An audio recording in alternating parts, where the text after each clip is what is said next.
lass. Good Hello. evening, ladies, lords, lasses, and all those in between. It is I, your humble game master, the Deathly Shad, here today to bring you some more Rains of Vitrium content.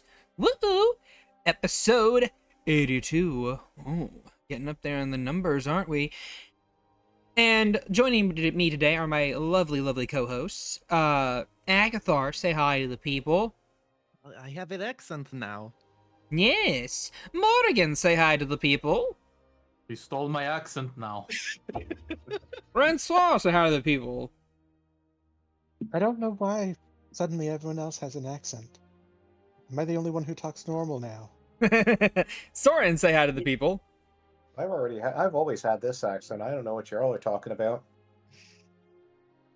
Alright, and Vani. I ain't doing accents. Thus, you guys get to figure out who's who, Vonnie or Valen. They're the same person, right? There is no difference. I believe if we hear them both talking, it's literally the stereo. Oh no. Alright. At any rate, remember to like, subscribe, comment, all of the jazz. Tell us how you've been enjoying the episodes and what's not and what you're not. As we get right back into what happened last session. So, when last we left our adventurers, Agathar the Kobold Rogue, Morgan the Halfling Divination Wizard, Francois the Rabbit Folk Monk, Soren the Rabbit Folk Samurai, and Vani the Rabbit Folk Smith, the party got to meet Agathar's mom, who was dead, but not really. She was a specter, a ghost, that had subsisted by draining the life force from the surrounding area, as well as some of the souls in jars that she ripped out the bodies of living people in life. As you do. This is Tuesday, right? Yes, this is Tuesday. And Typical Tuesday. Agathar, of course, took offense to that and decided to try and get her to change her wily ways to not be such a psychopathic evil necromancer, you know, as you do. And, well, the whole session ended with his mother deciding, you know what, my little babushka, my sweet baby boy, Mama Malls will just follow you around as a ghost inside your blade for the rest of your days. Just to make Horrifying. sure that he's safe and sound. And making me grandbabies! I'm only good at one of those things, and it's not the former. And with that all being said and done, It is You, 3 in the morning. Morrigan proceeded to finish the ritual, seal her inside of a dagger that he now carries with him, and can now rip the soul out of people that it kills. Don't worry about it. And this is where we, you know, bring ourselves back in. Just what will await them after this? Will Mama Malls actually learn her lesson, or will she continue to, be a little bit racist against every other race that isn't kobolds? Who knows? I don't. We'll find out today as we return to the Rains of Vitrium. So, Agathar, you said you had something to do while you're sitting there in the house alone. I think Soren said he was going to stick around, but I think everybody else left. Yeah. Yeah, I Soren's will gonna be there with his boyfriend. Yeah, I will note for you that whenever your mother's soul got slurped into the dagger, the book that she had floating around her was left behind, Oh, okay. just closing in to the floor. Okay. I think he will definitely pick that up, just to inspect it. When you look at it, it reads as Mama Mole's Cookbook for the Soul.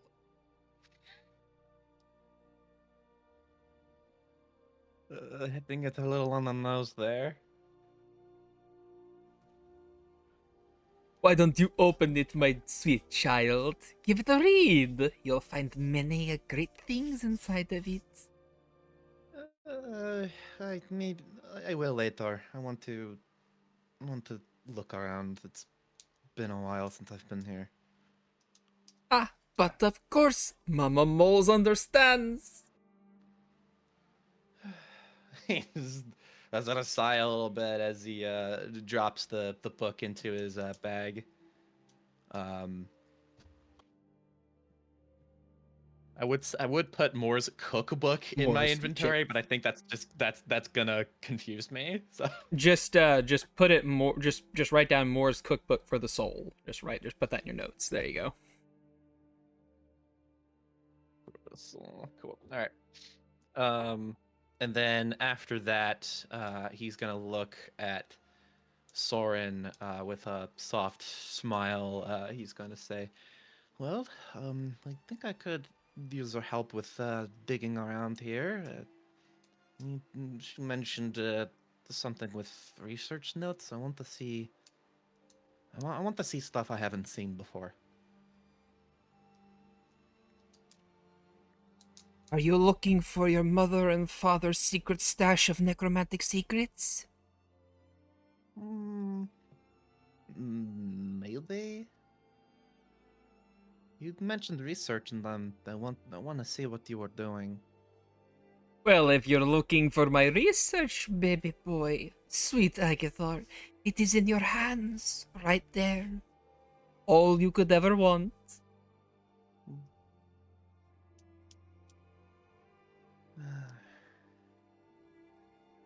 I guess so. He will, as he's kind of like talking to her, he's gonna like walk towards the more research, like the research room. I think it was on the main floor, or their study room is what I was gonna try to say. Um, Did you want me to hang around?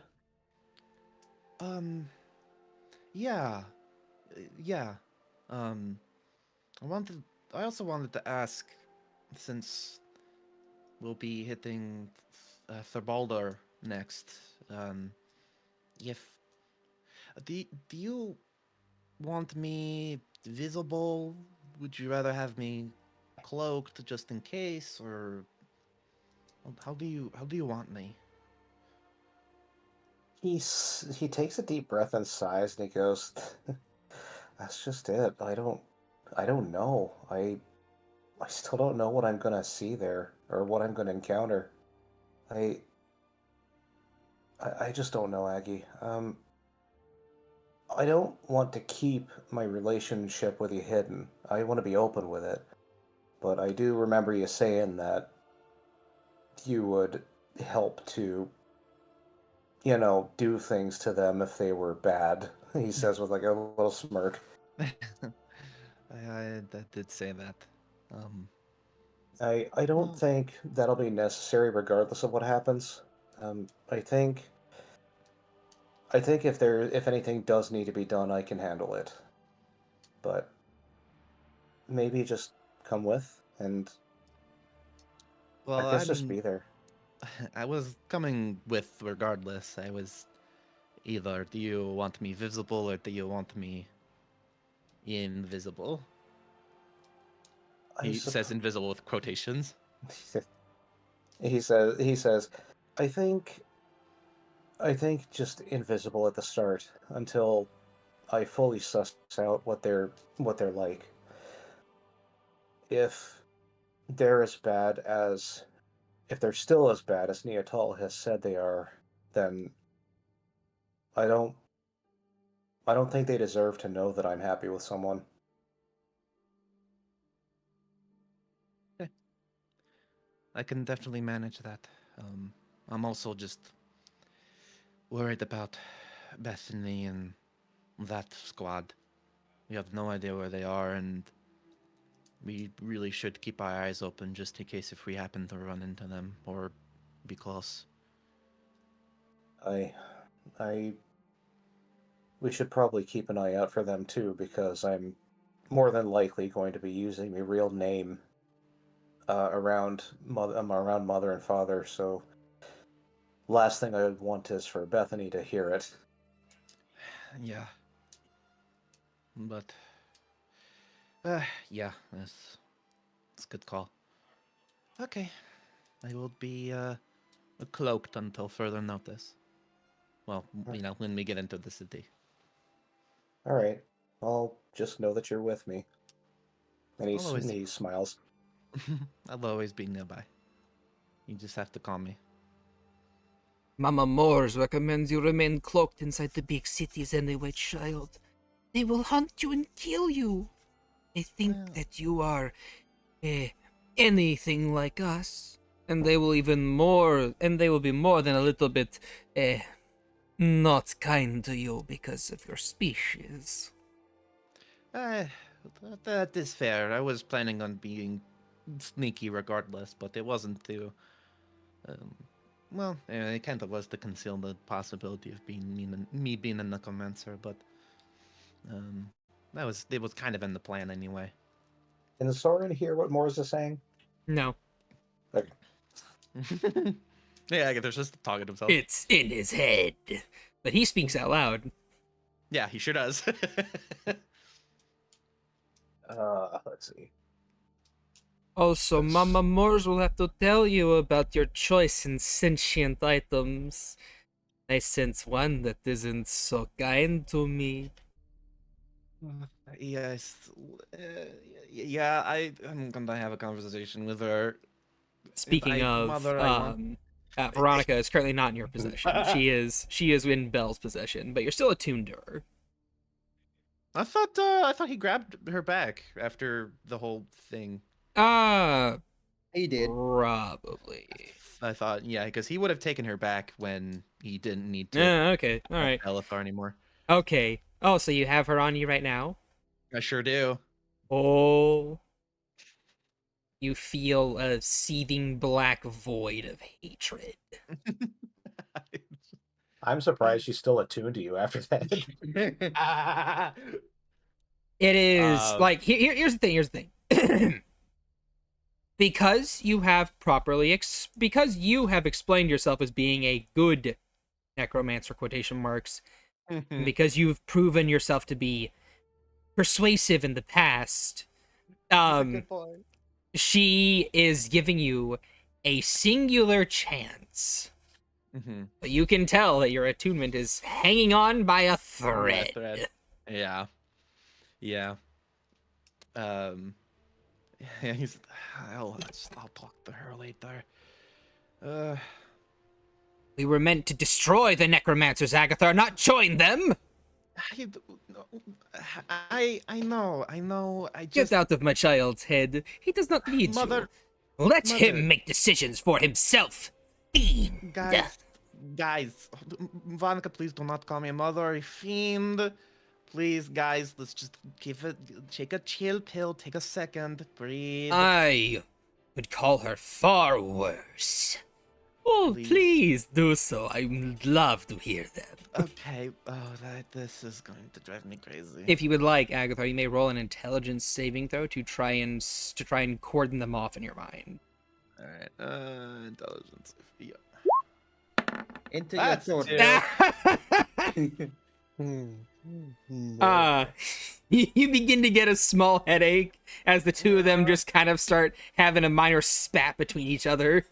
Guys, okay. I think he mage hands. Oh God. I think he just mage hands his mother away for a moment, like just so it's not touching him.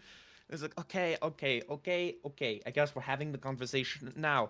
Veronica, look, I get that. I understand. Look, I didn't expect it to go this way.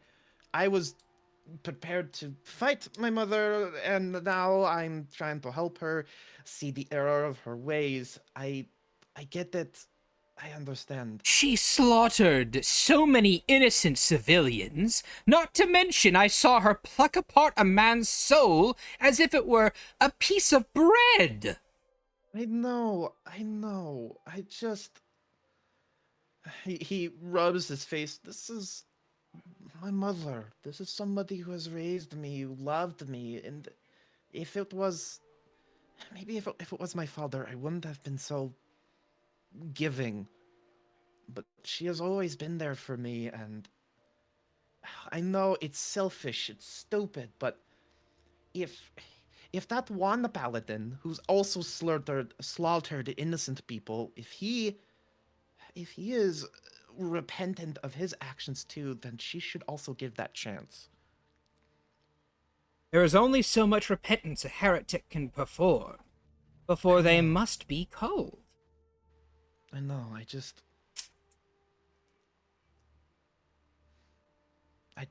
couldn't bring myself to do it. I already failed Morrigan, I don't want to fail her. Your kindness will be your undoing, Agathar, I am sorry to say. You have been getting a bit more ruthless, and I appreciate that to a degree. But at the same time, you're letting your emotions control your desires. You know what you must do in your heart. You just don't want to.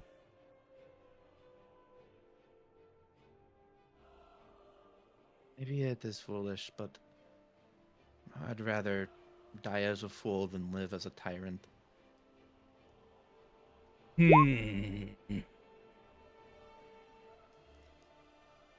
And I'm not saying that you're wrong either. I think she does deserve it, but everyone deserves a second chance. Oh. You remind me of my comrade. He was a paladin of redemption. Foolish man that he was. Believed that everyone could be redeemed. Learned from a master that had apparently helped dispatch a vampire lord elsewhere, but he was a fool in the end, and a fool when I knew him. But he had morals. He had principles. I can't fault you for having those. I understand. But know this. I am watching you, and I am watching her. And should I sense even the slightest bit of a relapse from you because of her tutelage, you will no longer have my companionship, which will be a great detriment to your mental health, I assure you.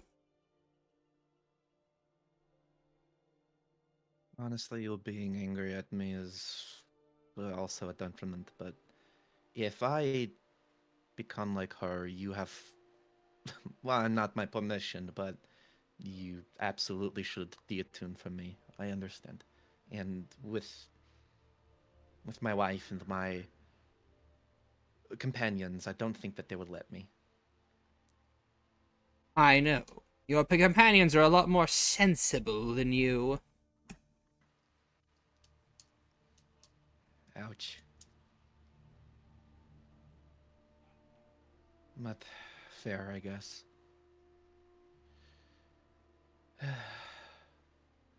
Yes, it He is. will. And no, Agathar, I'm not angry at you. A mild bit, yes, but not fully enraged at you. I won't even say I'm disappointed. I'm more upset at the company you're choosing to keep. You can be better.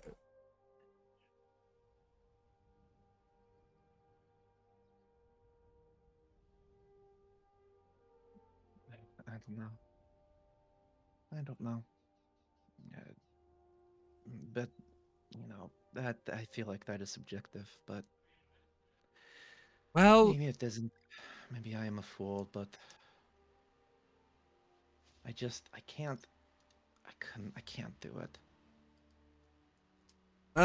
know this, Agathar. If there's anyone who could redeem a loathsome individual like your mother, it would be you.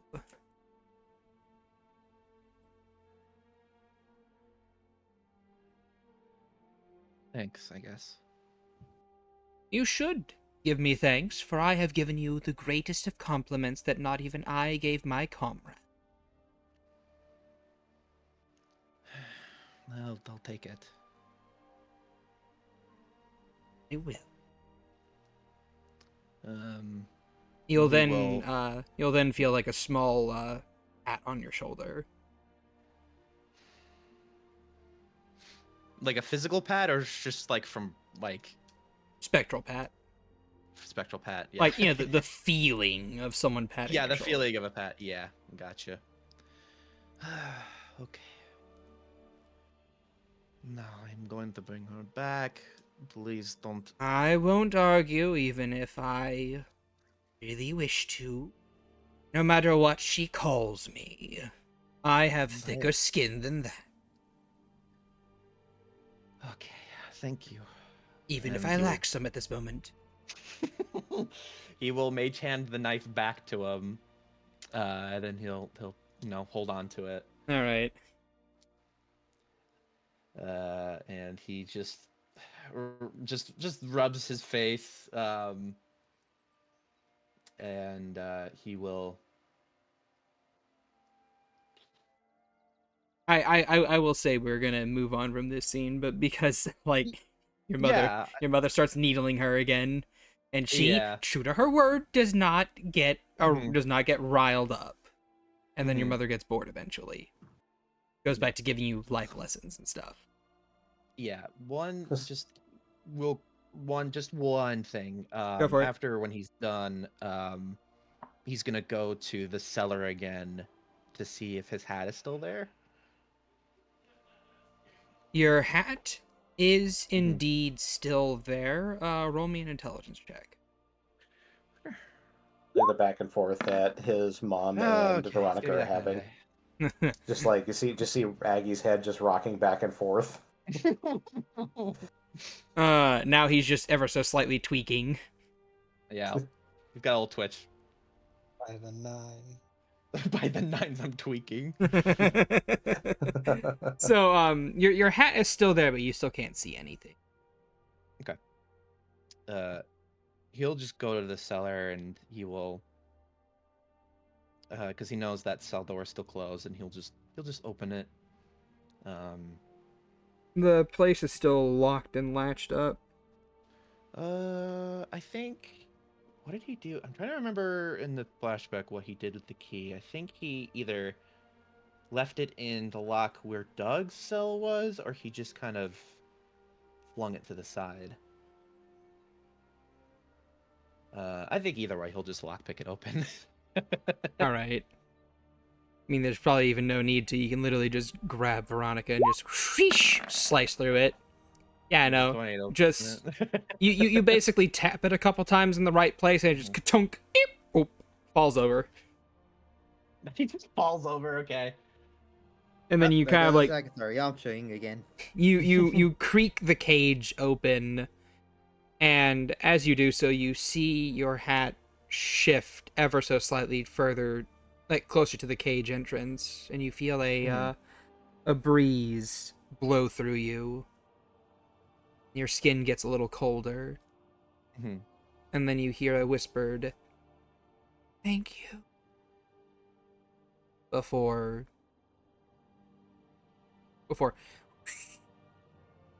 like Mhm. it's gone. He will give a soft smile, and he'll just kind of mutter, "Rest well, Summer." He will go to the hat and he will pick it up, give it a little dusting, and then plop it back on his head. All right. And thus you leave, feeling a little bit better about yourself now that you've freed so many tormented souls. Soren, if he's standing there right next to him, I'm assuming he was able to follow Aggie down there. Also, as a minor note, you'll see a little notification pop up in the top left-hand corner of your vision. Veronica approved of this.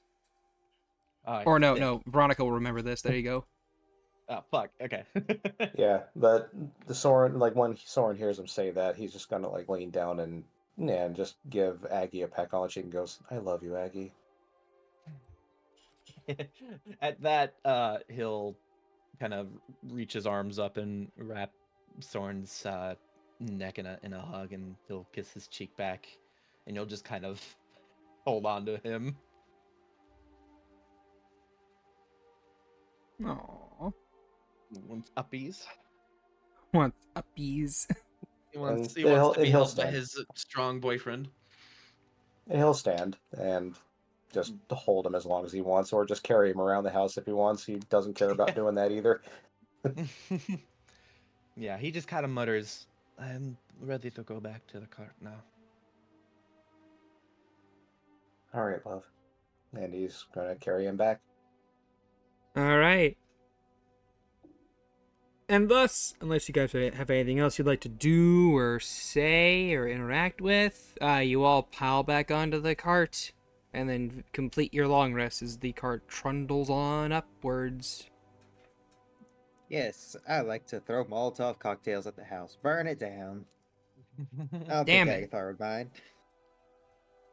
Too bad it's protected against fire. He probably wouldn't. I was like, would he? Probably not. No, like no. Burn it down. It's a hot Just look- topic. So, Just look at one of the nails in the wood beams. Heat metal. Mm.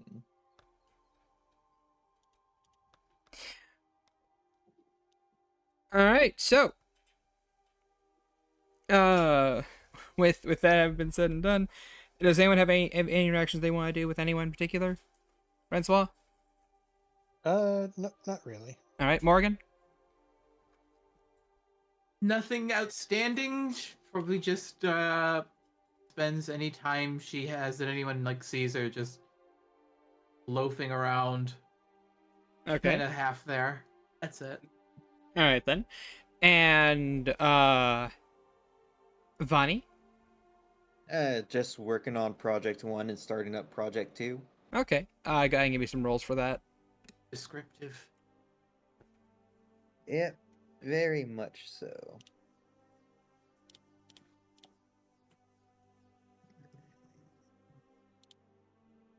Project 1, Nice. Ooh.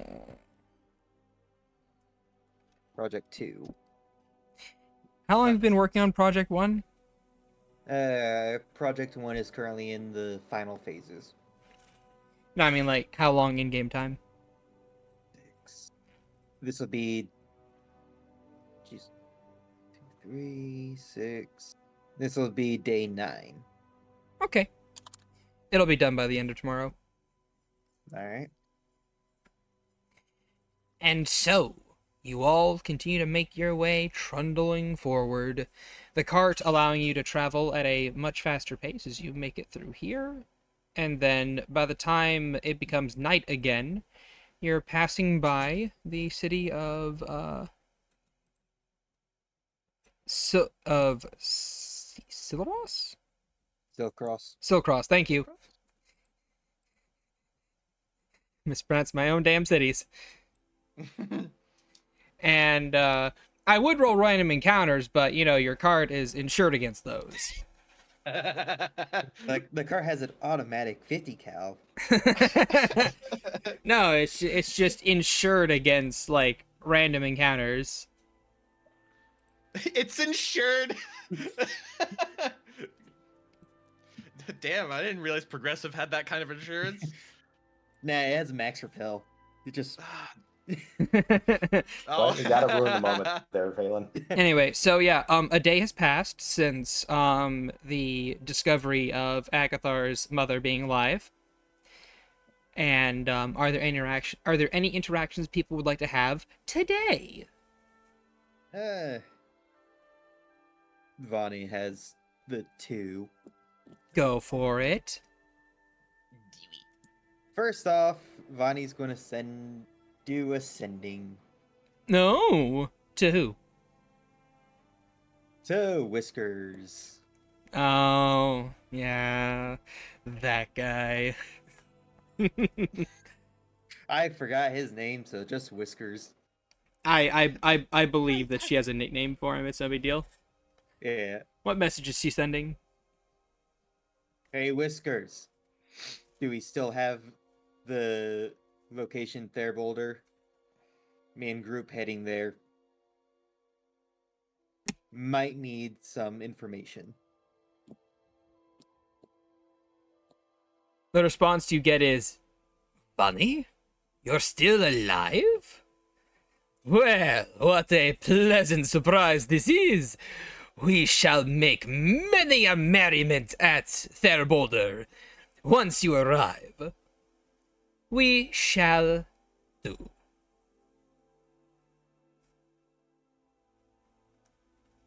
Vonnie, hearing that, will head off and search for the closest group of people. Probably the group downstairs, if I had to guess. It probably consists of Morrigan flopped down on the couch, Eloise knitting, Riven is in the training room below, Neatal is with Rensois reading about more mushrooms in the living room as well. I would assume, unless told otherwise. She rooms. Yes. Agathar and Soren probably also in the in the training room as well. So yeah, it's probably the living room area. Yeah, if Soren's not in the basement, he's taking another very long bath to get a hold of his powers. All right. Vonnie walking into there. You said that Project 1 would be done at this time too? Yes, it would be. Would be walking in to the main area. Look around. Alright, everyone. I got good news and I got bad news. And I have something for you, pointing at Rensois. You get a couple weary looks from some of B team. Just like, oh fuck, what's the bad news? Who wants what news first? Give the bad news first. Bad news, we're gonna meet someone that's probably more annoying than... Looks Probably over at what- Cinder. Looks at Yes. Cinder, looks at Amalia. Actually, maybe Yes. not. Just look over at Cinder, then yes, exactly. Hey, what did I do? It's more like, what didn't you do? I have done lot of nothing but things. try to raise the morale of this place. Look at how deep it is. Ember, Anyway. Ash, we need to put color in here. And he'll clap his hands, and the three of them will get up and begin putting colorful streamers all over the place. Anyway, who wants what next?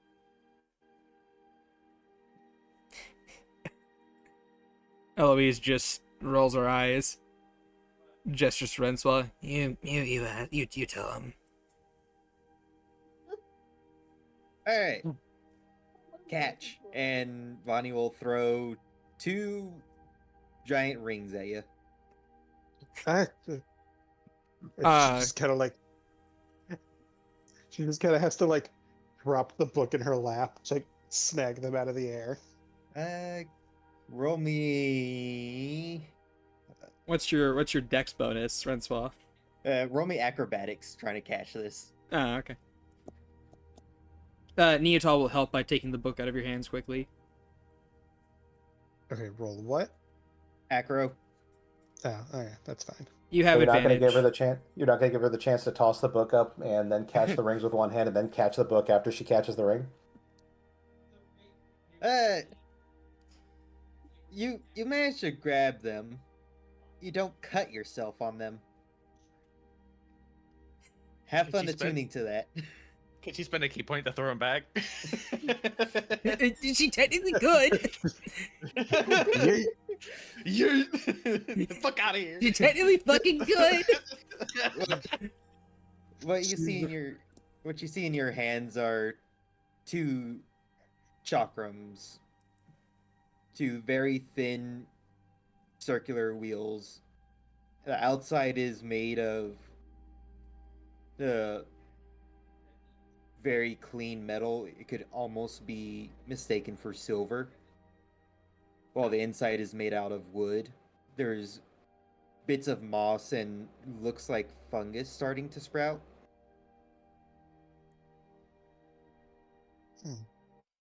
Interesting. That should help you out a little bit. Have fun attuning to it. Oh, great! I You will- almost gave her tetanus. Do you know how sharp those things are? Yes, I made it myself. Then why are Yes, you that is the tossing point. them? She'll be fine. Not the worst thing I've tossed. You want a book thrown at your head? Again, not the worst thing that's been tossed. Neotol seethes. You try playing hot potato with a circlet of delayed fireballs. Who just she gives you like the meme of like someone that like the fucking meme of like what the fuck, like, you know, just like grabbing her head. She doesn't understand why you would do this. Why are you like this? That's also a good one. It only had about 24 charges. Hey, it'll be fine. Like I said, not the worst thing.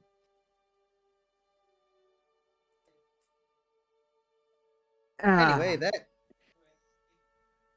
that just leaves the good news. Managed to get in contact with said annoyance.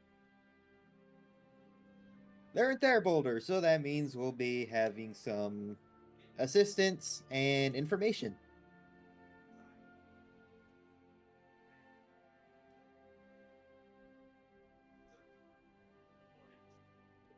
I'll say at this point in time, Agathar and Soren made their way up at the commotion.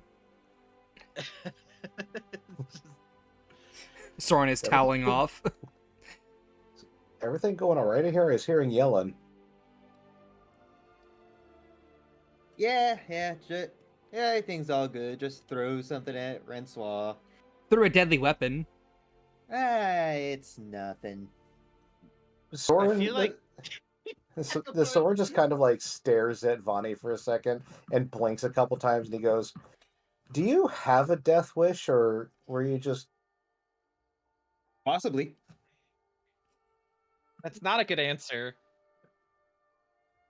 Because, and it's not one you want to give to Rensoir, because she will give it to you. I mean, to be fair, Phelan also has a death wish. Neotol grips her head. Oh god, they're more similar than we thought. I suppose so.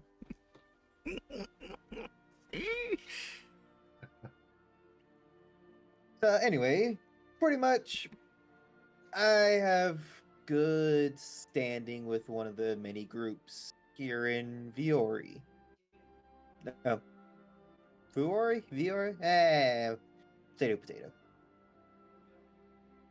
They specialize in more of the defense against the necropolis. They have smaller recruitment centers and safe havens along the different outskirt villages. Bulk of their forces, closer 3 villages: Storm Meadow, Bear Rock, Pond Hollow.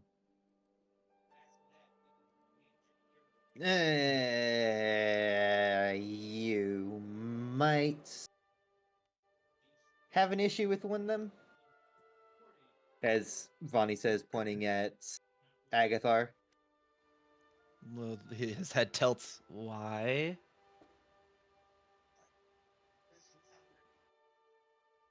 When it comes to the necropolis, she's kind of kill on sight. Oh, I see. If she figures out I'm a necromancer, I'm gonna have to throw hands. Alright, I understand. Not so much necromancers, just anything undead. She's fine with necromancers, believe it or not. One of the Rogers managed to convince her otherwise. Well, that is good at least. Just keep your summons. Yeah, we're in a country that hates the undead. You didn't think I was just gonna have them out and about? I know we're not in Vitrium anymore. I don't know. You did use that body double. Yeah, because we were in the middle of the woods. Eh, He just waves his hands. I understand. Thank you for the heads up. How deeply do they have a defense in the necropolis? they mostly defend the outlying villages. On rare occurrence, they can provide aid to the ever so often sieges on the undead outpost, but more of reserve units. I guess these are a question that maybe your contact could ask. But maybe they could help us get in the necropolis. That's They might have some knowledge of the inside of it. Yeah, maybe the undead outpost is connected to the necropolis, so maybe we can enter there. possibly. They're more. How to explain? They're more about defending the civilians first, since most of them are just that. That's fair. But their leader is, as annoying and egocentric as he knows how to handle himself, as well as his lieutenant. Are you in contact with the leader? They are going to meet us in Therboulder. Oh, okay. Just be ready for lots of drunks. Oh, great. He likes his parties. Okay, cool. Well, good thing they won't be able to see me. Well, maybe they will. It's who knows. So there's that. I think he like glanced at Cinder like he's expecting something. What? I've done nothing wrong over here. Yeah, I'm not saying anything. The streamers look really nice. Yes, they do, don't you? Don't they? They bring out the color of the cards, which was not existed before, but now it exists. And he kind of like spreads his arms wide and shows off the purple and green and gold and blue streamers that he's hung around the place, making it look like a gaudy Mardi Gras themed cart.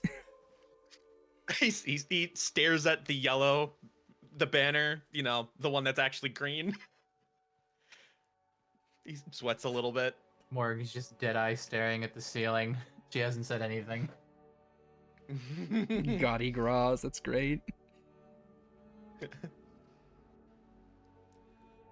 Well, that's good at least. We, I suppose I should say it now since we're all already gathered. We really should keep an eye out for Bethany and whatever compatriot that she has out here with. Since we don't really know where she is precisely.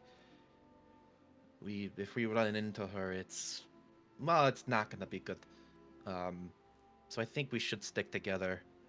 I think if some of us stray, there is a risk that we won't be back the same.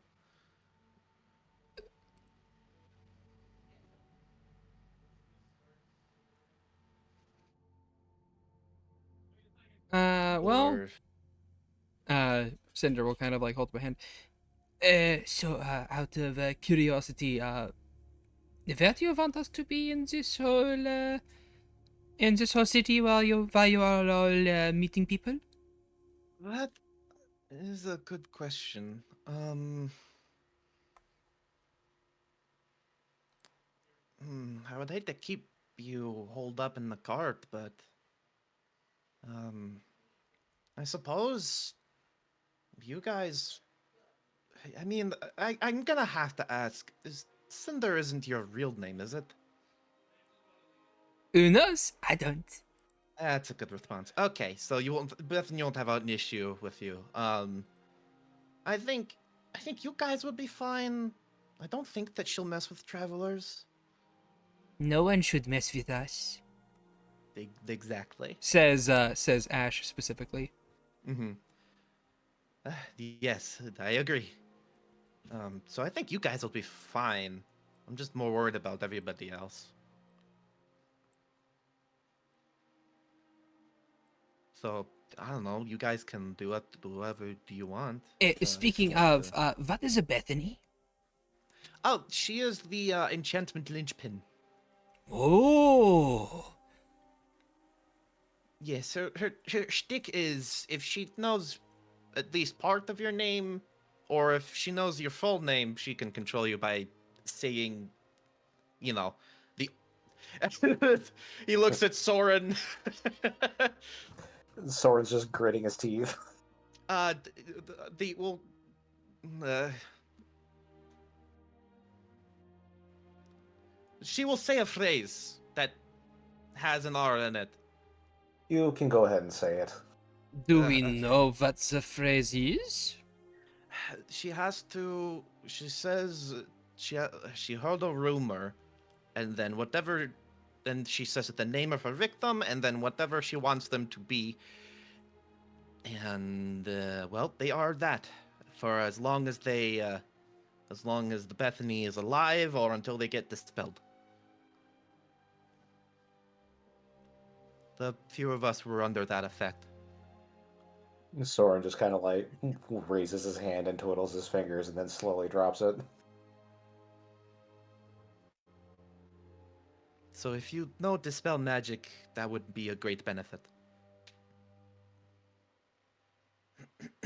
Ah, yes. That is a spell that I am aware of. And you see Ember just like they were holding up a hand to say something, but then they kind of like slowly put it down.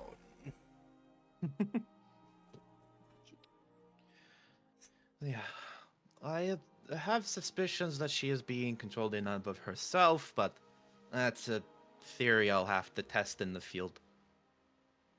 Ash will then But hold up a hand. Out of curiosity, would you be willing to tell us what this phrase is? He just did. Oh shit, I missed that. I heard a rumor. Ah, so what you're saying is she simply says, I had a rumor that insert name here did such and such or is such and such and so on and so forth, and that is the trigger for your mind to go all void? pretty much. Hmm. An There's interesting power. there's a visual tilt to it too, isn't there? I think so. I think the eyes have a tint of purple in them.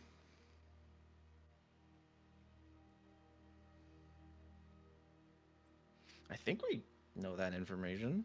Yes. Okay. Soren is a little hazy on it because he was the one controlled, but I think he Yeah. saw it with I think he saw it with Terra as well.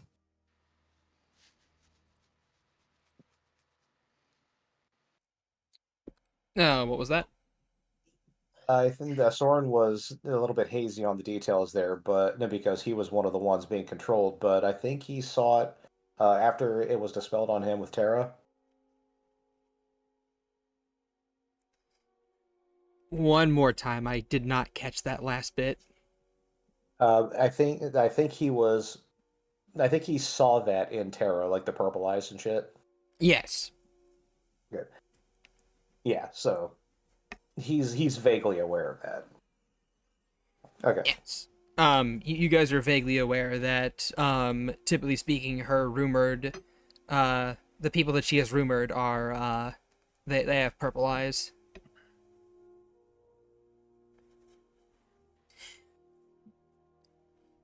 Ash kind of strokes her chin a couple times. Interesting. And, how is it that, how is it that you guys know so much about this? You've encountered her before, yes, but it does not seem as if something you would figure out on the first encounter, no?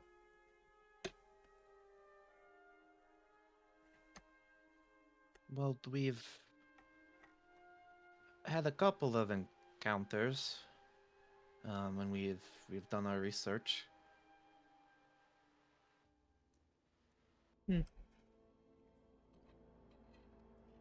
She seems like a tricky customer regardless. Brother, be careful. I'm going to be. I am the master of caution. She like not. Her head is masked, but she kind of like gives him a look, and he just kind of like scratches the back of his head. I'm cautious when I want to be. Of course, Monsieur, master of disarming.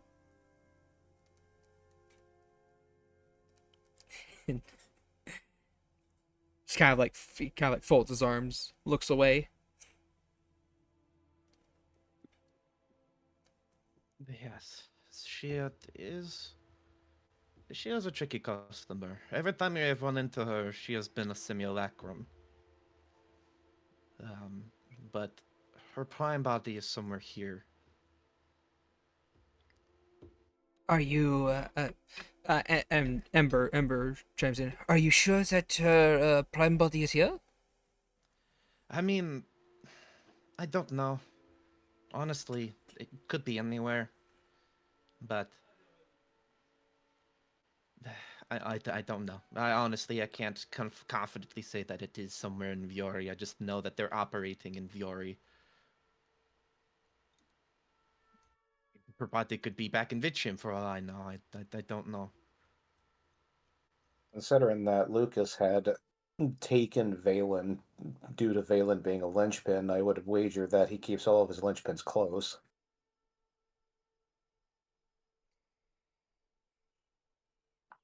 The trio shrug. Eloise will pop in. Well, with that having been said, we should all begin using pseudonyms, I think. Yes. Unfortunately, she already knows Soren. I think she knows everybody except for me. She doesn't know my name. Might not know Maury's either. I don't think so either. Probably knows her as Nor- Percival. Nor mine. Not my full name, at least. Well then, that's at least one edge we'll have over her. Knowing how her power works makes it a little bit easier to work around. I'll maintain Dispel Magic as one of my prepared spells. Lana, you should do the same. She nods. And silence if you have it also. Lana will tap her chin before nodding her head.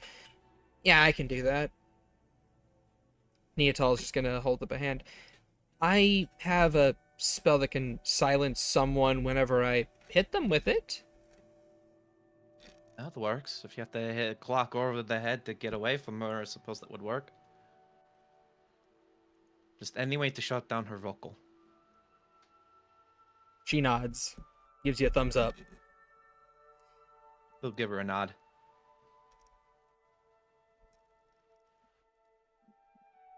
And, what are we trying to do with her? Are we trying to kill off whatever simulacrum she has, or are we, trying to capture it for some information? Perhaps if you can, kill it if you must. There's something I want to try before I default to killing. But if you're caught in a situation where it's best to dispatch of the simulacrum or to dispatch of her, it's better to be safe than sorry. And, if it happens to be her, the real her, are we going to try and revive her afterwards? He has a long pause.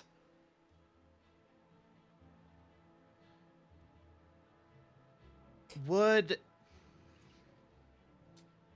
Agathar know if a person's memory was altered in life? Would that memory still be in effect if he spoke with them while they were dead?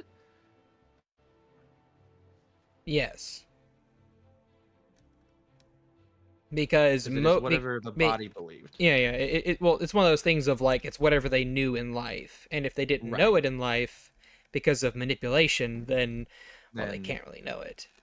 correct. Okay. Just had to be sure. I wasn't sure if there was some weird mumbo jumbo with that. However, Mm-hmm. as Lana will say, to my knowledge, whenever someone dies, certain spell effects can fall off of them.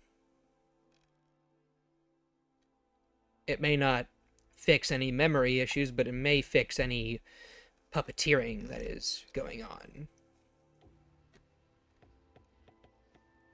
Spell effects that would count with modified memory. No, like I said, certain spell effects. Well, yeah. Others you'll have to physically remove with spells like Greater Restoration and whatnot. Yeah, but I think even with Greater Restoration, I don't think it's going to be enough to fix whatever is in her head. If Lucas has been rounding around in there, I think most of that effects are either reversible by only him or irreversible. Eloise will hold up a hand. There is, a combination of spells you can use to remove memories from someone's mind fully without altering them.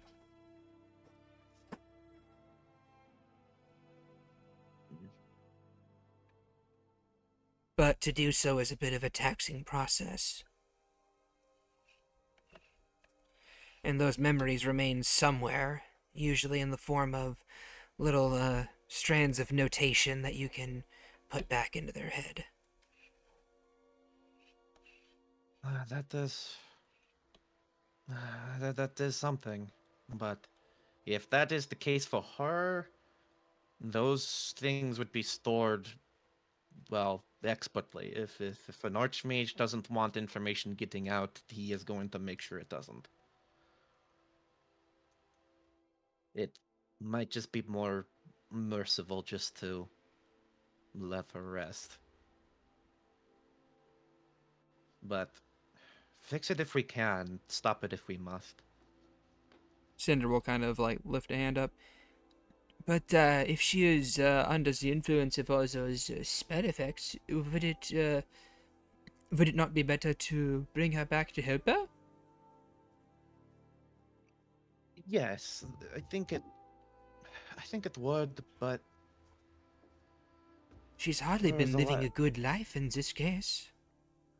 That is correct, but if she has that power to control people, she could very easily abuse it, even even easier than what I could do with necromancy personally. But what if And she if didn't want that's some- to? if she didn't want to, that would be great, but Lana's gonna just chime in and just go, Mhm. Cinder, I understand you're wanting to give people the benefit of the doubt, to be kind, but sometimes dead is better. To which he just shakes his head. I don't agree with that. Spender, if anybody understands about giving chances, it's me. And us, honestly. I want to help her if I can, but I don't know anything about the mind, and I don't know the extent of the damage Lucas has done to her. If we can kill her and then bring her back, and maybe she would be pseudo-normal, that would be great, but yeah, it's worth a try. I mean, but you know, it's worth a try. But she could just cover her ass to make sure we don't kill her a second time, and she runs off and makes a town for herself or something. I don't know.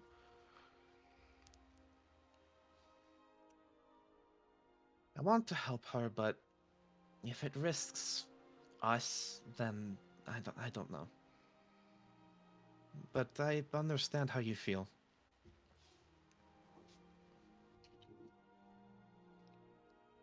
But again, I don't want to make the decision for the group. It's not my decision.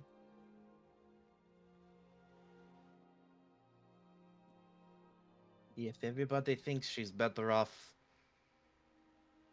gone, then she might be, but I'm not running the show.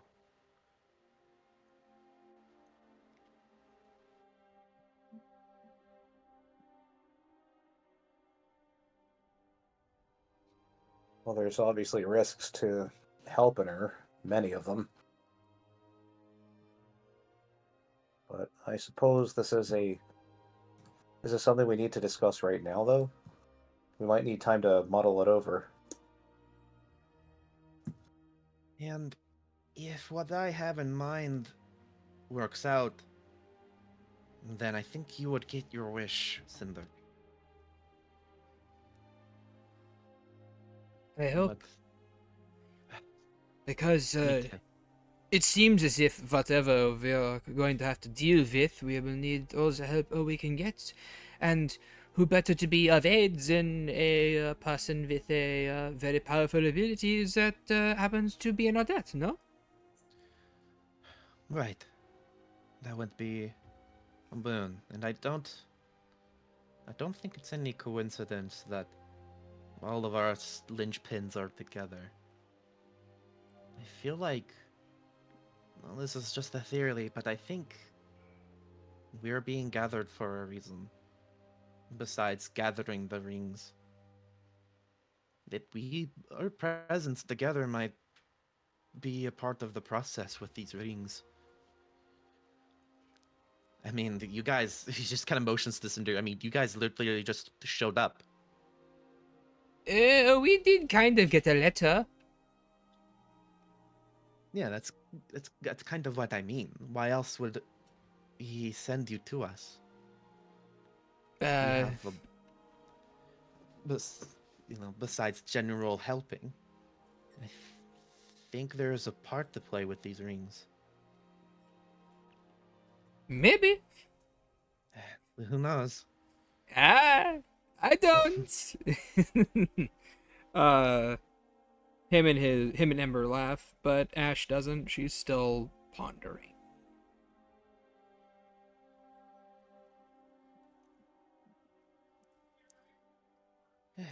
But again, let's see if we run into her.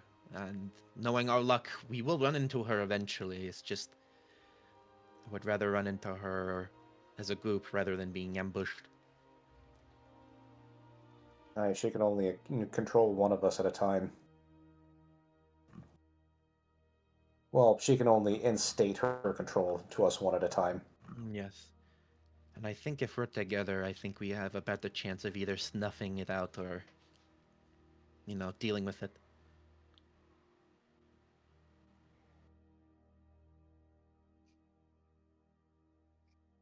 Eloise will nod. Lana will nod. Riven will nod. Cecil, not there currently. Classic. Ash, Ember, and Cinder both nod as well. Neatal just looks over to you, Rensois. What do you think?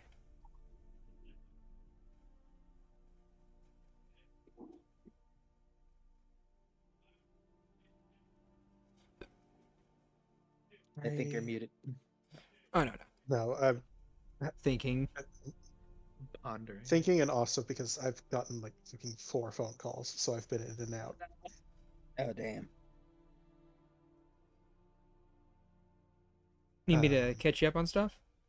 Yeah, like give me like Okay, the short so version. the short and skinny is the party is planning what to do if they encounter Bethany again. Agathar wants to suppress her long enough so he can do something to maybe fix her. He believes that she's under magical manipulation of her own, and Lana has said, "Oh, well, what happens? Well, if we happen to kill the real her, out of self-defense, if we can't capture her, then we can bring her back, and maybe that'll fix some of the enchantment bullshit on her." And so far, Cinder's in the camp of sparing her if that's to be the case. And Lana's just shrugs her shoulders. Sometimes dead's better. And now Neatal's kind of like looking over to you, just like, what do you think about the situation? Yeah. Okay.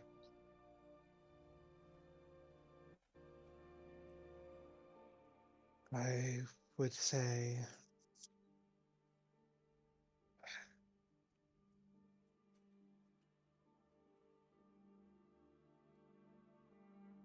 well, I would say simply waylay her, not to kill her.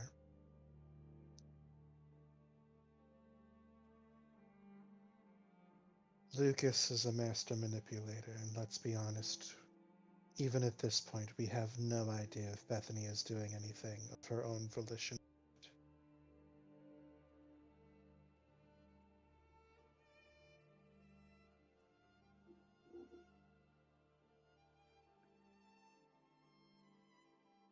From what Morrigan and I had seen back with Drolam's help, I fear that what was going on there may have only been scratching the surface of just how deep Lucas's roots go.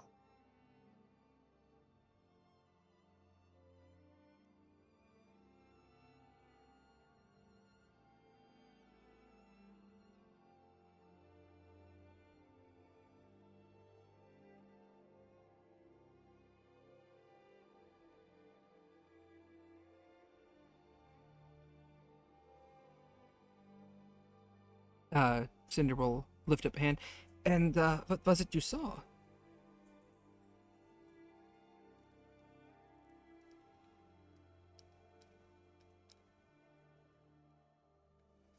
Shad, it's been a very long time. The one who who had like all the mind fuckery bullshit. That was not Bethany, right? That was the other girl who was That protecting Bethany. No, that was was Bethany. Bethany. No, that it was yeah, that Bethany. was Bethany. Okay. Mm-hmm. Well, this is what happens when we haven't been to Drolam's tower in like fucking a year and a half. But yeah, no. Basically to refresh your memory, No. I remember the stuff. I just couldn't remember if it was Bethany specifically. yeah, it was, it Mhm. was. Yeah. There's, quite frankly, an absurd amount of mental manipulations, mental fortresses, mental rewriting, personality rewriting within her conscious and psyche. You know, even Drolam was only able to partially remove some of those walls, enough for Bethany to claim that they were done of her own volition, but to be honest, let's be fair, this is Lucas we're talking about. Could simply plant an idea that it was of her own volition, or simply convince herself that it was the right idea. Either way, we don't know how deep his fingers go into her, how much is her.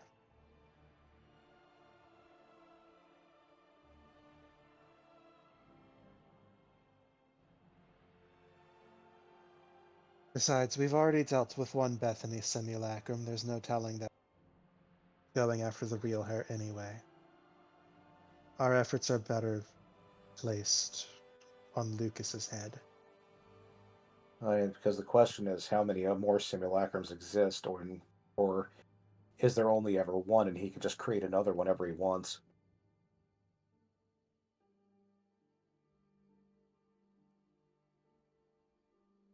Cinder will lift up a hand. Considering that these archmages are supposed to be super powerful, bombard spellcasters, he can probably just make another one. And probably quite quickly too. So I agree. Lucas should be the prime target. But unfortunately, I think we need Lucas for whatever is coming. As much as I want to cut off his head and make him eat his own shit, I think we might have to keep him alive for now. From what I I don't know understand, Okay. Remember what Mel said. We need the archmages for the rings, and if we have an archmage starting at square one, it risks something. We already have to deal with an archmage starting at square one. Right, but all we need is the Archmage in the end, right? Having them start from the beginning is just a drop, just a setback, ain't it? Well, it's a very big setback. They would have maybe months to figure out their abilities, where Lucas has had God knows how long. Right. So we might need to tolerate him for the time being. I think for the time being, but once he is no longer of use, then I don't have a problem. Or he might just disappear back into the nothingness. Most likely, but you know, we can plan for that. Cinder shrugs. But considering we only have a fraction of these rings at this point, that is a bridge we'll have to cross whenever we get to it.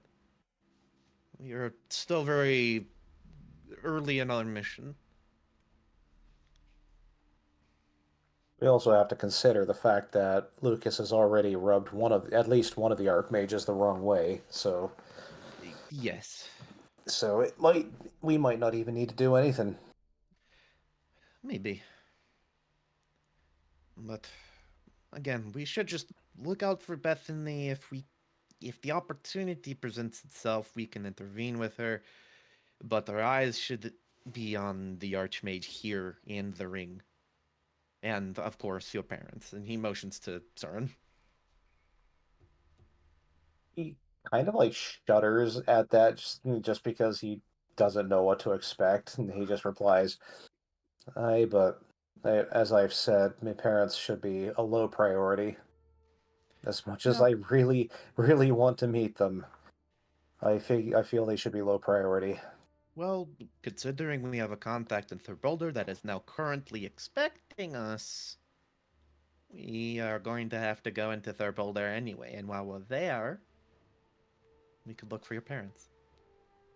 Aye, if y'all don't mind, I think that's what I'm gonna do. Cinder will hold up a hand. And I will go with you. If you don't mind, I would like to go by myself. But we just had the whole discussion about how you're not supposed to go by yourself anywhere because of what Bethany could do. No? I'll be with him. He won't be alone, but I'll be with him. Oh, Right. okay. I'll be alone, and he puts up air quotes. Oh, fine. Old Cinder never gets to do anything fun. Flops onto the couch. I know. Besides, I Cinder. think I have a trump card. I'm currently going by my real name, and I don't think Bethany knows what it is. He gives a thumbs up. Congratulations! You're fun. I It's a know. girl. What was that? What was that, Chai? I said, congratulations, it's a girl.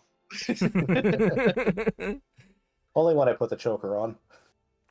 Yes. uh, I know, Cinder, I'm sorry. I want to get you more involved. It's just, there's a lot of you. We're in a weird place. Also, I don't expect me meeting my parents will be fun. It doesn't have to be fun, it just has to be dramatic. I have a feeling it's going to be very dramatic. I know! I'll give you the rundown of what happens, okay? I'll be invisible. I'll be a good boy, I swear. I just want to be a fly on the wall. Ash flicks him on the forehead. You will not be a fly on the wall for someone else's emotional trauma. God, that's a sentence. Yep. But I've already was. I was inside the house. in the woods. But I've already been here for so much already. Look at all the drama around us. This is a drama llama caravan. Look at all the drama we're taking off of these fuckers. I can sense story opportunities, sister. Yes, yes, yes, but at the same time, brother, you have to be kind to people, no? Especially if you want them to like you. He just pouts.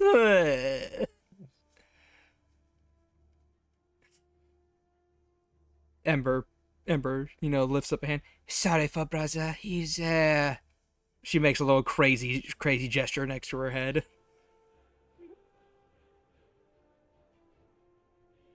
Soren just grins and smiles, and just under his breath he goes, "Travelers."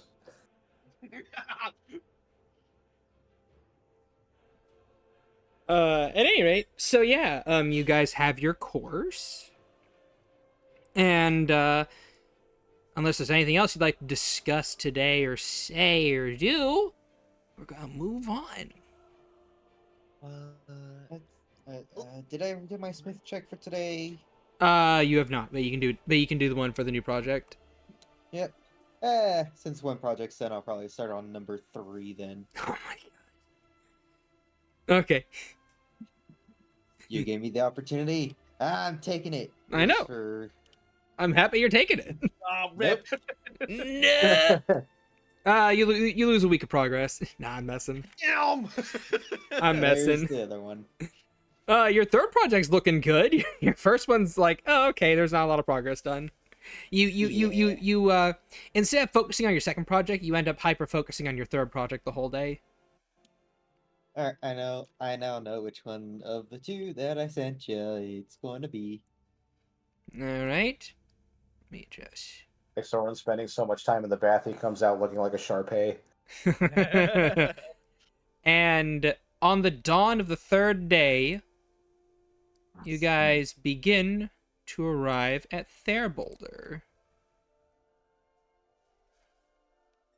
And I don't know if you guys are looking outside the cart or not, but basically the cart slowly trundles up. You guys see these you Soren at the very least would see these large mountains just to the far right of you, just towering over you with little snow caps along the peaks. And as you're kind of like, as the cart's kind of like rolling across this flat land, you eventually find that you're staring at a large entrance that has 2 marble dwarves on either side of it and a large archway connecting the 2 of them. They are both holding up shields and have their hands outstretched in a stop gesture. And just beyond them, you see 2 large portcullises that are lowered currently, with what seems to be a small little checkpoint to the left, kind of like built into the stone walls itself. As your cart kind of like rolls into the archway, you would notice just above you that there are faint little orange lights that are kind of like flickering along the roof, like almost like torch lights, but they aren't visible torch lights. And if you'd be so kind of roll me an intelligence check. Everybody, or just some of us? Just the people who are looking outside. Nah, that'd be Lonnie. Heh. Nope. Meh. Nope. Come on, Vonnie, roll a 7. Okay. Okay, I got this. Bam. Okay. So, with the intelligence of 16 and 21, those are murder holes. So there's like a large collection of stuff, of holes that they can just throw shit down at you at. And as the cart pulls up to the front entrance and comes to a stop, you guys have a notification ding that you have arrived at Therboulder. A rotund dwarven man emerges out from the stone gates and walks over to where you guys are, waddling in his chainmail armor with his large axe just behind him. Gives you a little wave. Evening. Might I ask what brings you all to Therboulder?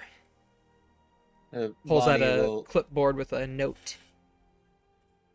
Vonnie will stick her head out. The man narrows his eyes at you and goes, Bonnie? Isn't that Yes. you? Yes, yes. Here to see the commander. Suppose he's in here. Oh, yeah. The Spears of Vuori, eh? Yeah, they're in here. Yeah. Who's this lot you got with you? Recent traveling band I've been hanging out with. Alright, well, I'm gonna need to see their travel papers. Let me just gather them up. Alright then. And, Vonnie, I'm just going to make the assumption that you have been spending a little bit of time each day just making travel papers for these people. Yes. Okay. You guys will watch as Vonnie dips back into the cart, walks to her room, emerges from her room with like a large book of travel papers that she then emerges from the cart to hand to this guy. He just kind of like holds it. Oh, it's a lot of paper in that car, eh? Yeah. Magic. Oh yeah, dimensional manipulation, expensive stuff. He kind of like eyes it a little bit, narrows his eyes. Ooh, Vitrium, mate. Ooh. Yeah. You wouldn't happen to have That's the any. metal. You wouldn't happen to have any necromancers on board, would you? No, have some travelers though, so I'll know which one's worse. Ooh, travelers, eh? Shudders. You know they'll steal your name if you give them the wrong answer. Not these ones. They love their dramatic plays. Oh, don't know if that's even worse. He Hey, duckheads. Not Honestly, even Shad's NPCs like the travelers. honestly though, I'd take them or Trinitino any day. Hey, Tritonio's doing good. He's a bean.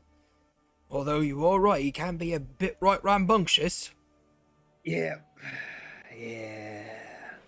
Came in here with a whole war band just saying, oh, we're gonna party it up. We're getting Vonnie back in the gang.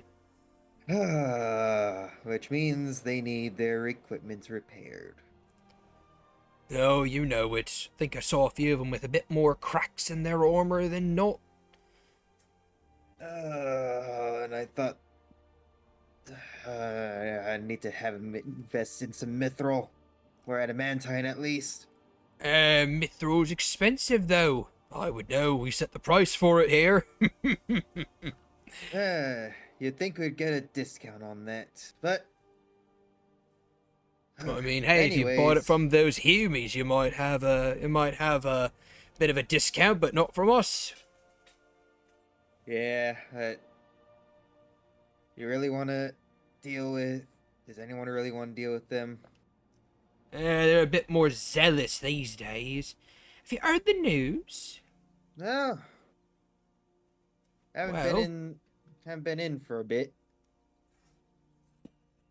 Well, we got a missive from Iron View about a day or so ago that we were to be on the lookout for some ne'er-do-wells.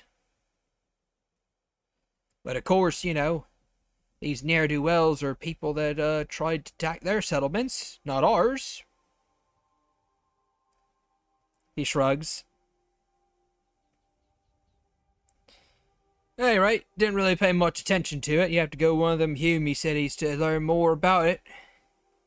Or probably just an over-exaggeration. Probably. You know how those zealots are. Oh yeah, one undead army of a whole 5 zombies, you know?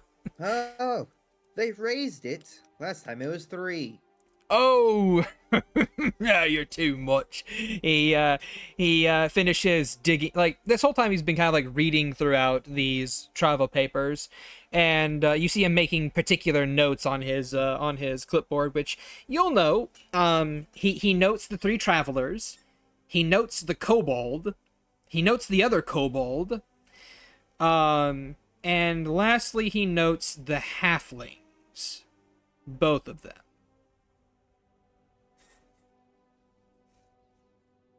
And then he notes the fact that you have 2 wizards in your party and a couple clerics.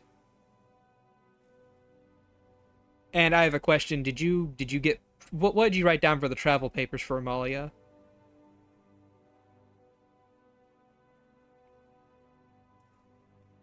Or did you not give her any? Amalia would be listed as Pet. as conjured pets due to cursed item. Okay.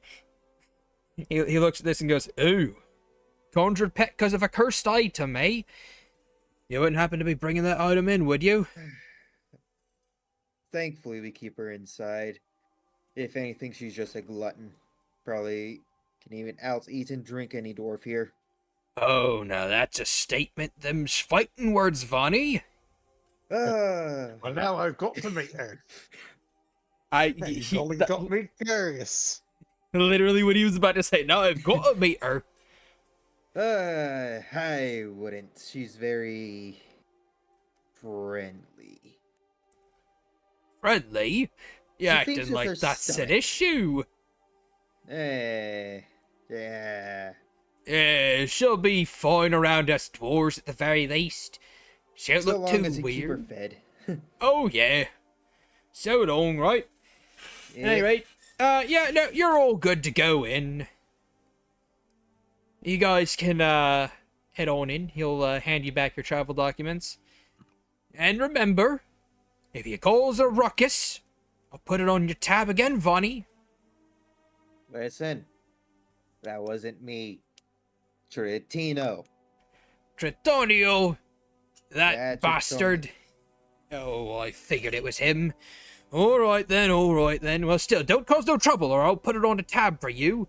And you know how Yeah. us dwarves handle our debts. We always make sure they're owed. Yeah, it always gets in the book.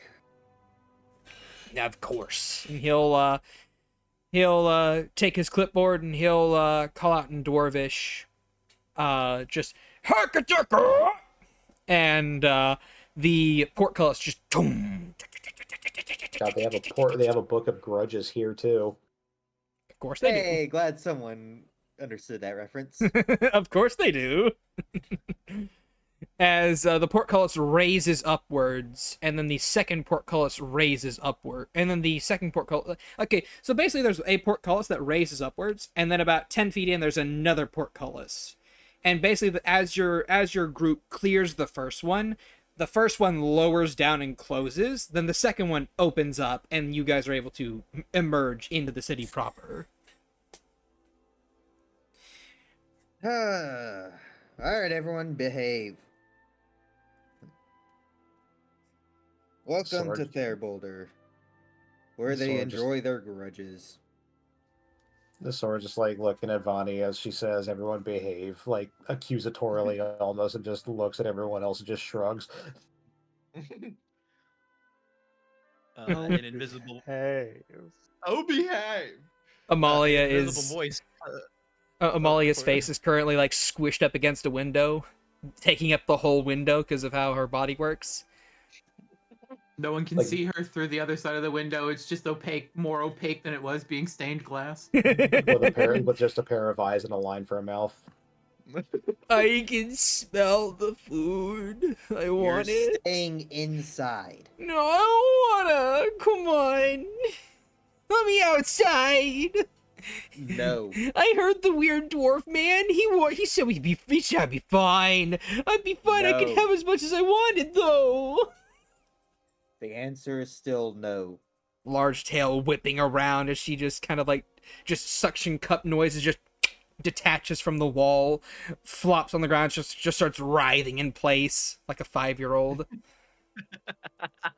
I wanna. Oh. A voice comes from Soren's shoulder that nobody could see. It just says, you can hear him say, Malia, once the business is taken care of, you deserve to get some fresh air. We could. Hold on, let me check my cash. Is this the sword just under his breath going, is this what a linchpin tantrum looks like? I could buy you at least a buffet.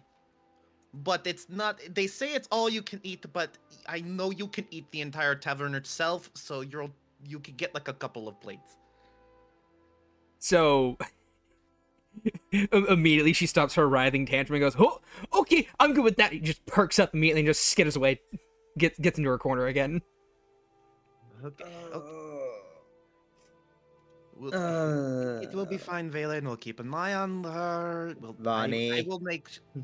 Shit, that was actually an accident on my part. That was an honest to God accident. Freudian slip. That was definitely a Freudian slip. Vonnie, V-A-N-I. Not Valen, Vonnie. Not Cecil, Chucky, not Chucky Cecil. Not Agathar, Agarius, Agarius. Agathar. We'll keep an eye on her when our business is concluded, at least. But she should stay here. Yes, that's pretty much. If you heard, she is gonna stay unless do some additional talking and that entire thing figured out. Oh, it's gonna be painful. I can feel it already. All right. And let's be honest. Anytime we enter a city, it usually ends up being painful. Single drunken brawl. Almost 1,000 gold. Damn. I kind of want to hear the details of that. No, you don't. For stuff that's cost 1,000 gold, I think I do. Ask Tritonio about There it. we go. Fastest meme in the West. You see, I'm the type of personality. So I'm the type of personality that when you tell me I don't, that makes me do, you know? Okay, so one mahogany table is broken. A mahogany table cost 1,000 gold pieces. They love their gold here. Just Va- expect Va- price hold to on. be near double. Vonnie, you would also know that wood is also very hard to get here, and that mahogany is an expensive wood by nature. So, like, the fact that it was here and it was broken made it, like, tenfold worse. Oh no, the table. It's broken. Listen, wood is hard to get around here. Anything made out of wood, expect the price to be near triple. There's a forest right there. Something about it being imported from Ember. I don't understand. I wasn't really paying attention. Imported from Ember Sticks. By the Stickians.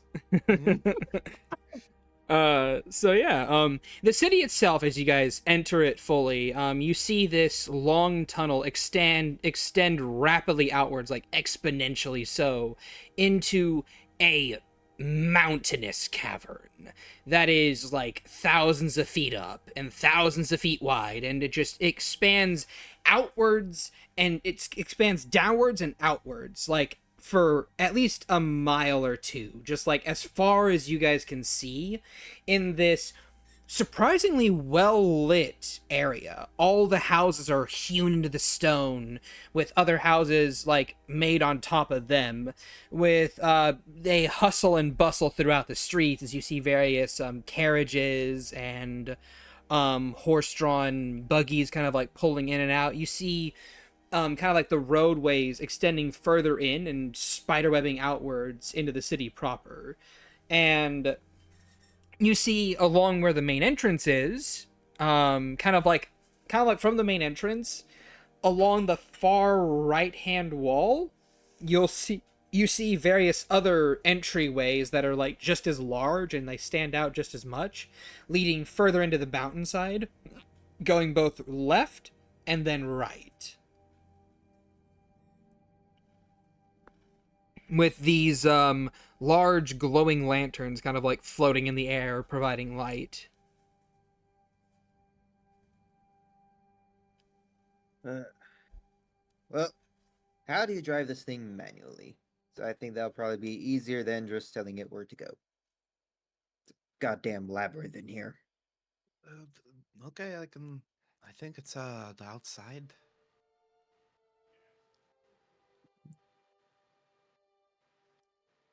Oh, I think Von, there's a seat outside. all right then. So, Bonnie, you can, of course, take a seat outside the cart and begin to steer it manually. Who else will be sitting out there with you? Well, not Soren at first, because Soren is seeking Neatal out. Okay. I'll get to that in just a moment. And from this point on, wherever Soren goes, Aggie is right there. I figured. Yep. Uh, Had to put that out there. I know. Anyone else? Not sitting outside. Mori's kind of glued to the same spot she's been in for the last couple of days. You are occasionally fed tea, and you are occasionally fed food as well. She eventually does eat and or drink. but before heading out, Vonnie will say, I think might want to let her loose. I think it'll be odd seeing one of our group in shackles. Here's the key. Ding! And just throws it at Eloise. I was considering just having her stay in the cart. But I suppose that she's been good these past few days. We could probably do something in the city. What do you think, Morrigan? Doesn't respond. Just kind of doesn't give her like any eye contact. Just kind of mussed hair, unkept, but hasn't like bathed. She'll reach forward and she'll very gently unlock your gauntlets and remove them. Fireball.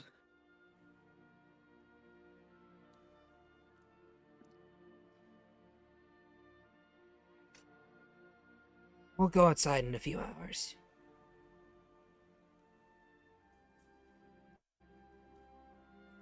There's someone I'd like you to meet.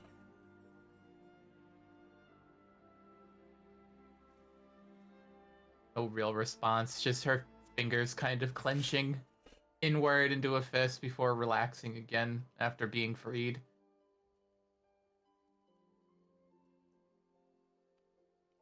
She'll nod. So, Soren, what do you want to talk about with Neotol? Yes, Soren just had a very basic question. So hey, Nia, do you like he's looking like really nervous at this point, just going, do you remember where Mom and Dad are, right? And how to get to them?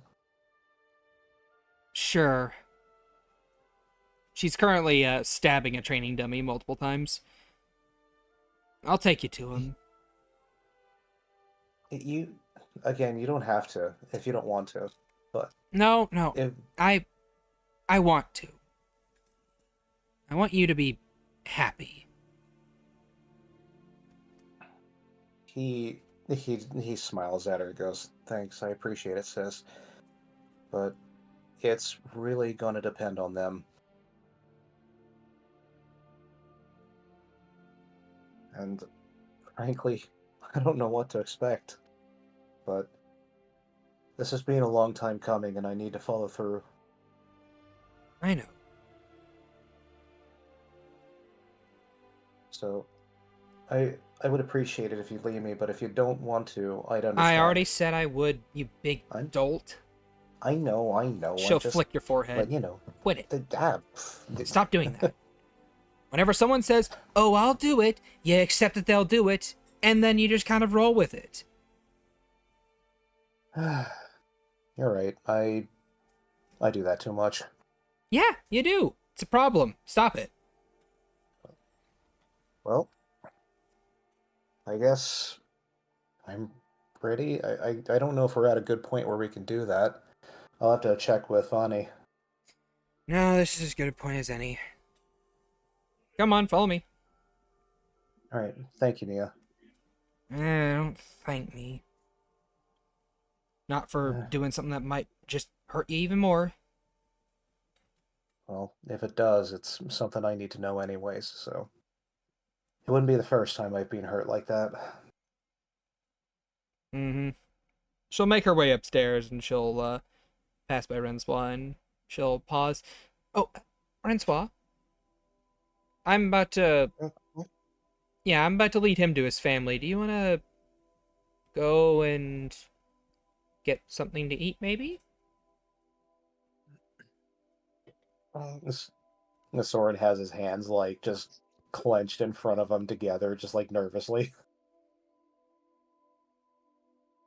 She'll kind of look between the two. Soren.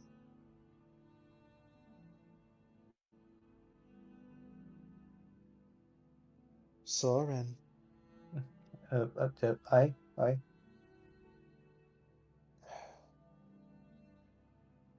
Is this something you need to do alone?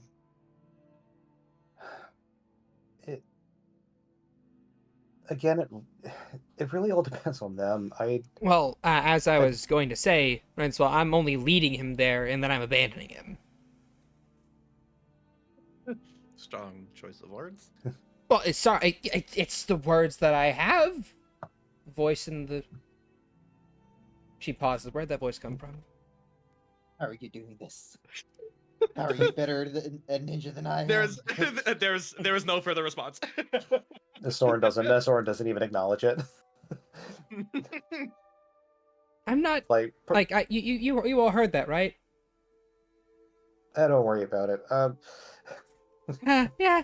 Anyway, so yeah, Rensois, that's why I was figuring, since I'm already going out, delivering him to the old household, I was thinking, maybe I could take you out as well.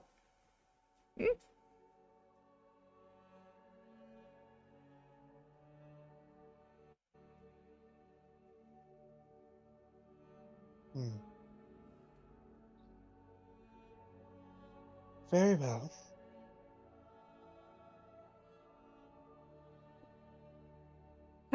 Oh joy, thank you. Yeah, we're all going there. Woo-wee. Okay, let's go before I lose my nerve. I mean, what? Yeah, let's go. She'll then... Yes. I'm eager to meet them, if briefly. Yeah, sure. She'll then kind of like take you by the hand, Rensois. She'll help you up, and the three of you go to the entrance of the cart. She'll bang on it. Vani, stop it for a minute. All right. They stop it, and then she'll crack the door open. The three of you exit the cart, and then begin to leave as the door closes behind you. All right, you're good to go again. Yep. Most likely we'll be at the Prince of Bronco.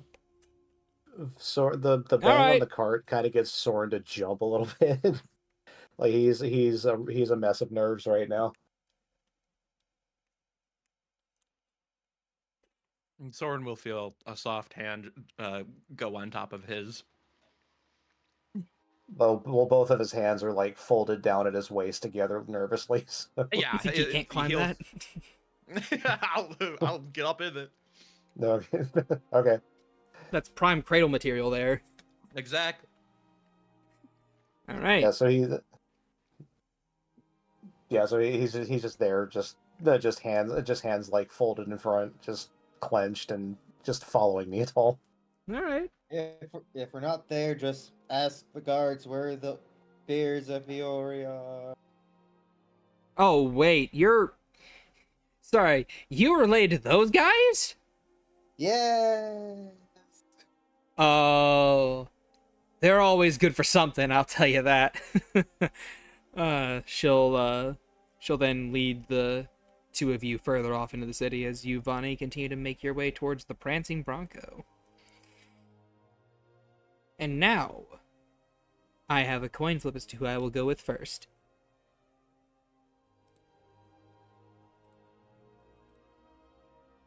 Okay.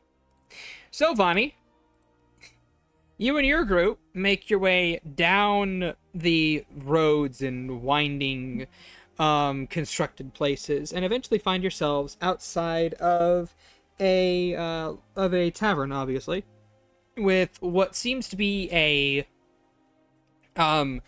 sign that denotes a bronco prancing about a field.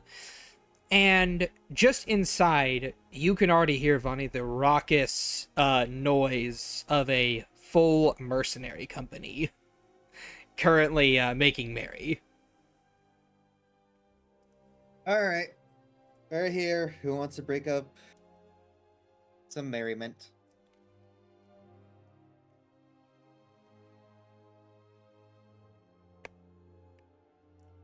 Eloise will kind of like look to Morgan. Hey, look, merriment breaking. You wanna? That was your favorite pastime, wasn't it?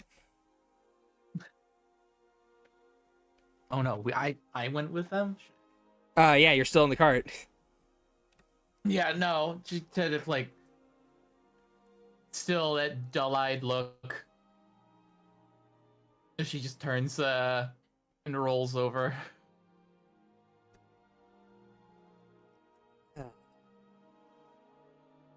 Morgan, come on.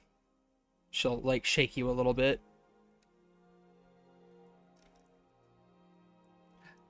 Depression that doesn't. easy. Depression doesn't look good on you. Can't believe she's stealing my flow.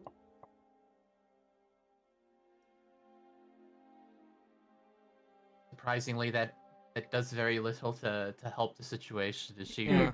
remains stoic in her lumpness. She's gonna roll her eyes. Revan, come pick this woman up. He then very dutifully walks over and just picks you up. We're going for drinks. And I'll make sure that they have coffee mixed ones. No, mixed coffee isn't good.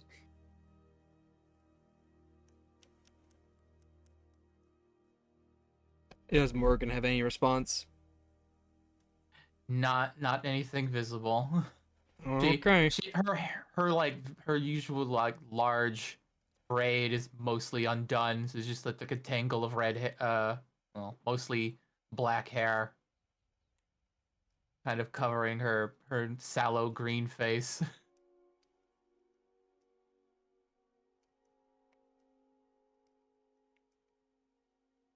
She gives you a look of concern, and the three of you make your way out of the cart into the Bronco. Picking You open the door. Yeah, so Vonnie, when you open the door, you see a large collection of mercenaries, all with spears and shields, kind of like placed up against a wall, currently with, I want to say, 4 different tables mashed together, making a large semi-round square circle with the very notable person in the middle, a rat man. Give me just a second. I thought you said his cat. No, he's a rat man. You told me Let's cat. go. His second in command's a cat. No, you said cat and elf. No. All right. I may have misspoken. Ignore me. At any rate, you have Signor Tritonio Espada, currently sitting at the table to the left of a tabaxi woman with dark black fur and a little tuxedo striping right there at the very, like, just below her chin, and heavy plate mail armor. She does not look very much amused at what is going on, as Tritonio is just like, yes, make merry, my men, make merry indeed, and have ourselves a wonderful time while we wait for Vani. Oh, Hey, look at that! She missed me too!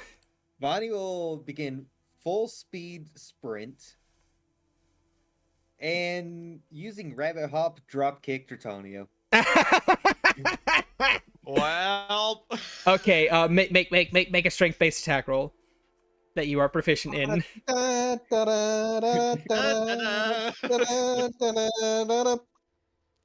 right, guys, whatever you do. All right, so don't 14. Make trouble. He's drunk. Does that give advantage? No, it does not. Damn. So yeah, you basically jump up and you go to drop kick him through the air, and he just like drunkenly sidesteps like, oh, you'll have to be quicker than that to hit me. Hey, I have nat 1 tokens. Does a 15 make it do anything different? No, it does not. Oh, No, it does not, sadly.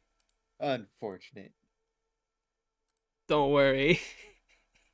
Then I just end up drop kicking someone else in the face. No, you actually fly by him and slam into the chair and destroy it. Vonnie's wearing full plate mail, by the way, so... Yeah, I know, you destroy that, you disintegrate the chair that he was sitting at. And that's another mahogany piece of furniture you have to pay It wasn't for. mahogany. It was just a stone chair. Yeah, just a stone chair just crumbled. Hey, why the violence? Come on, you know that you missed old Retonio, eh? You only get this way when you break half of the spears, or more. Hey, we didn't break half the spears, we only broke a quarter of them. It is hard work pushing back the undead and slaughtering hundreds, if not thousands, of zombies a week. And you know how hard it is to import hardwood. You were just in Vitrium, weren't you? He kind of like ducks the next swing. Just like I'd imagine you're throwing hands at him, and he's just like dodge, duck, dip, dive, just like Yeah, just trying to get a hold of his throat.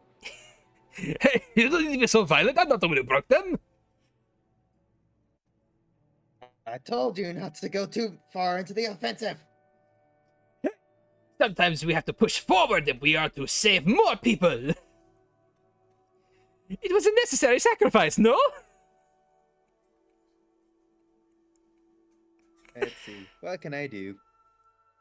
What can you do? Oh, jeez. Hey. Nah, just continue trying to choke this rat out. This rat out, okay. Bonnie's gonna punch him and smite him. After like a minute or so of the two of you going back and forth, Gale, as you would know her, stands up and kind of like just places a hand on your shoulder, like a large hand on your shoulder. Hey, calm it down. He's a fuck up, but at the same time, he hasn't deserved the violence. Hey, Sometimes I he resent that. does. I know. Trust me, I punched him for every broken spear. Because you weren't around. Good. Next time, throttle him. Maybe. I'll consider it. Tritonio was just like, oh, come on. That is very mean of you. Come on, Gale. You know that I mean, and she's kind of like makes like a silencing motion, and he just like clams up. No, you're in hot water. Sit down. Anyway, Fine. most of our. Uh, You are anyway, whenever you calm down and stop trying to beat the captain up, you are immediately surrounded by a bunch of humans, elves, and dwarves, and an Eric Cochran man that kind of like hug you from all around. With so there's an Eric Cochran, a tiefling, a few dwarves, some elves, and a bunch of humans just kind of like hug you and just kind of like, hey, look, we got our Smith back! Whoa! the only one that keeps up repairs. And they're all kind of like, hey, it's not that bad. I will say, of all of their armor and weapon sets, Tritonio's is, as always, immaculately kept, while Gale's is also immaculately kept. With the symbol of the three gods of Xanadu, currently on her chest. All right. Break it out. You see a few of the guys immediately go to the wall and begin to pull off their spears. You can see that some of them have blunted tips. Others have a variety of cracks along the seams, along the wooden haft. And one of them is just flat out broken in half.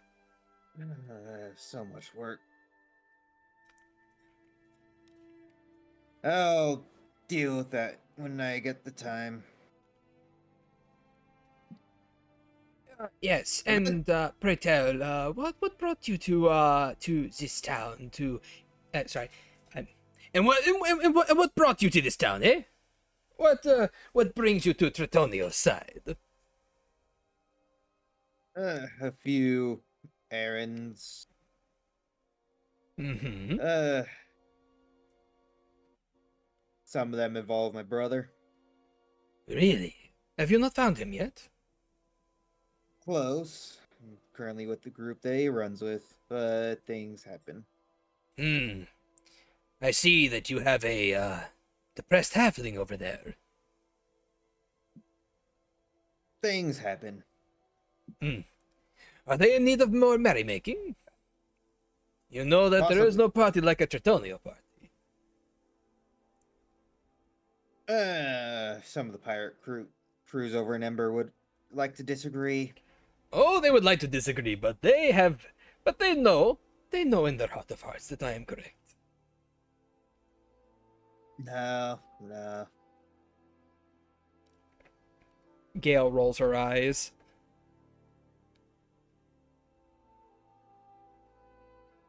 Yeah, that one could use a little bit of merriment. A lot of it.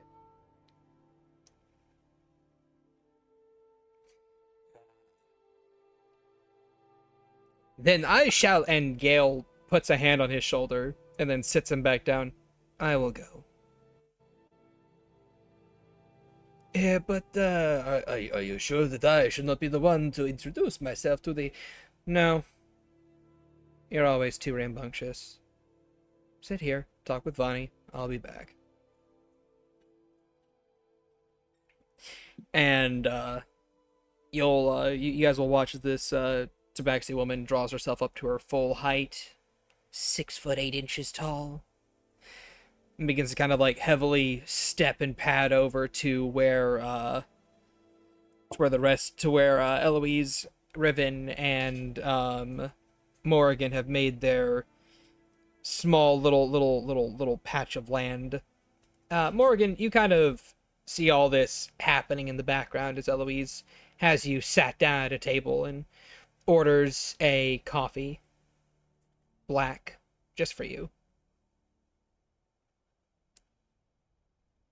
Just like one of those big sighs. She kind of like is slumped over the table a little bit, arms crossed. So she kind of like just her nose and eyes and her scraggly hair are visible.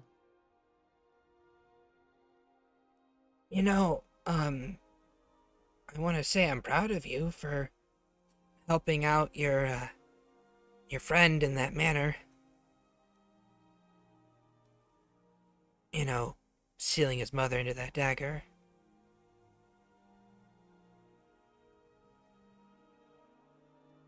Kind of just looks away. It was inspired.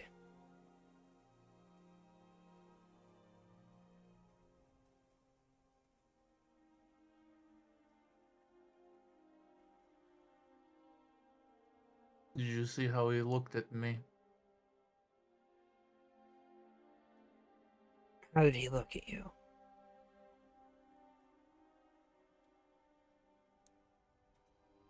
Searching for some kind of flaw. Like I would do.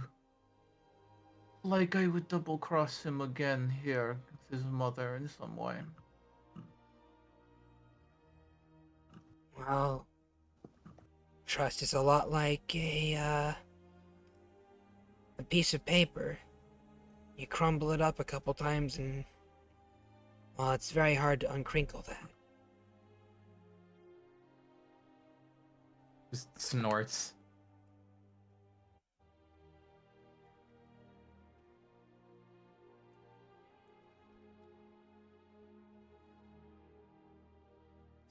But I think you did make good steps. You know, he didn't reject your help.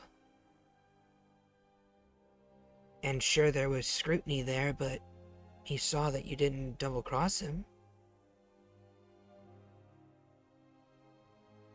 That's gotta be worth something. Doesn't feel like it. It's only been a week, Morrigan. Barely 2. Things take time to heal.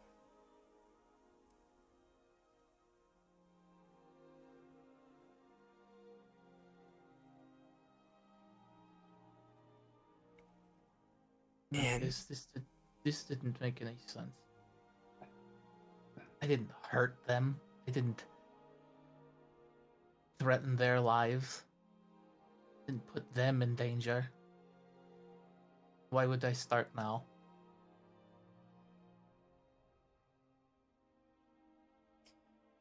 I don't think that they think that you're gonna hurt them. And what was that? I think that they just don't know what you're gonna do. You almost enacted your plan. And that plan would have done a lot. A lot of stuff that they didn't agree with. And it's a plan that they thought they talked you down from. But then you just went through with it. I never even tried. You don't call what you did not even trying? Or are you saying you never even tried to let yourself be talked down?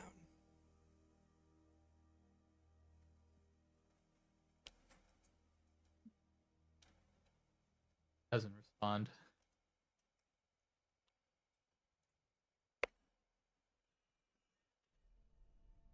Both, then. Well, if what you consider to be not trying to do something is what you did do, then, well, you weren't doing a very good job of not doing it. I made efforts to convince them, to at least get them curious enough to look into more than the skin deep possibility that someone who didn't deserve it got theirs.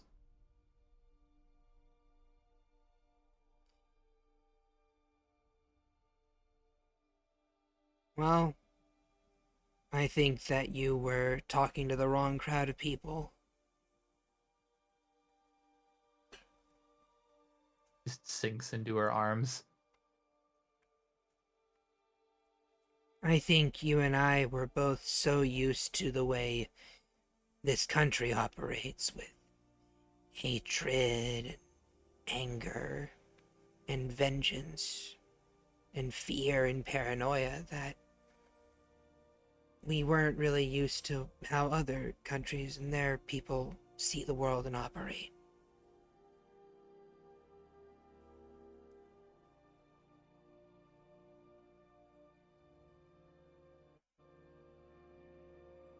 How charmed they have it. Yeah, how charmed indeed.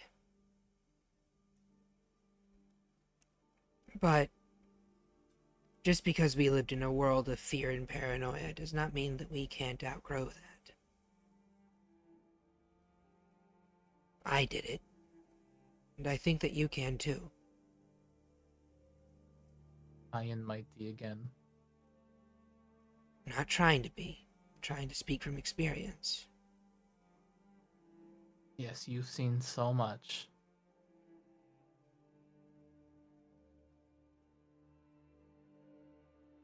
How much better you are than I. Not saying I'm better. Side eyes her.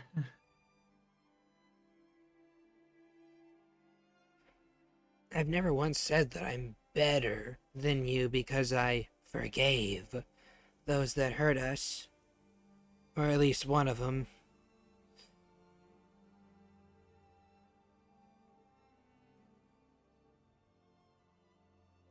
I'm not better than you because I didn't have a plan like you did.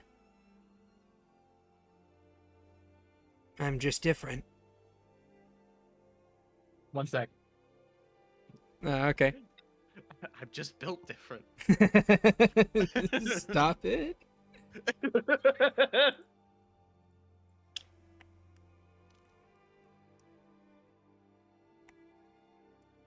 Ah, yes, Alright. the split party.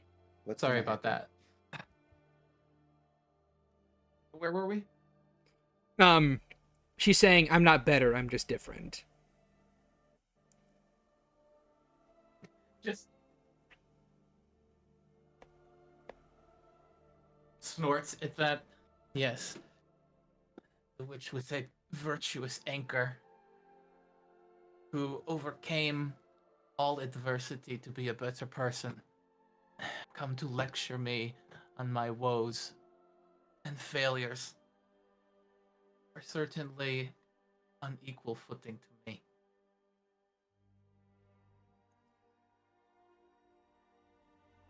She shrugs. I mean, if that's what you think, that's what you can think.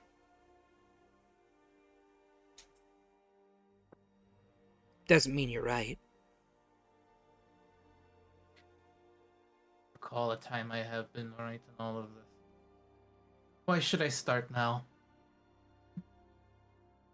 Well, you were right. You were right a few days ago. You saw a conflict in Agathar, and then you fixed it.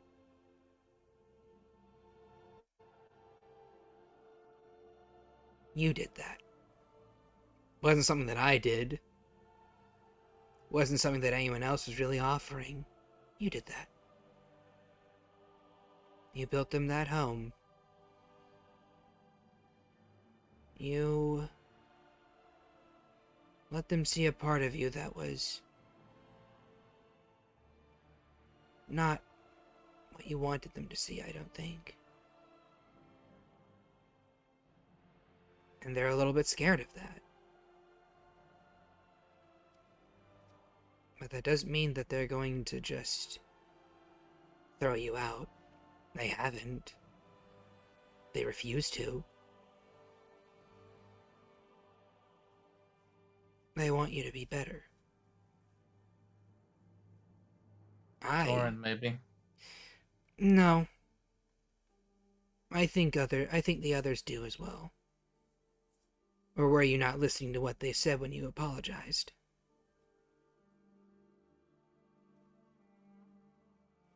Just kind of like presses her nose into her arms again. Being split like that cleared the fog in both sets. I understand my misgivings. I also see where I was blind in other places.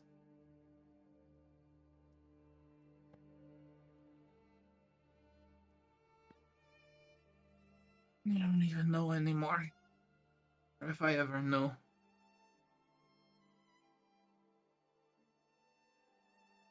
I'm pretending to be someone else. To placate people I enjoy being around. When they finally see some part of me that's true, they're disgusted by it.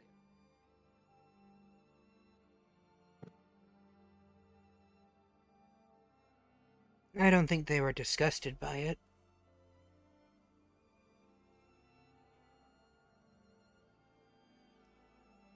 If they were disgusted by it, then they would be thinking about you along the same lines they are about Bethany. Where it's like, oh, we know there's this evil to her. Maybe we should just let her die and be done with it. If you haven't noticed, that thought hasn't really crossed their mind, has it?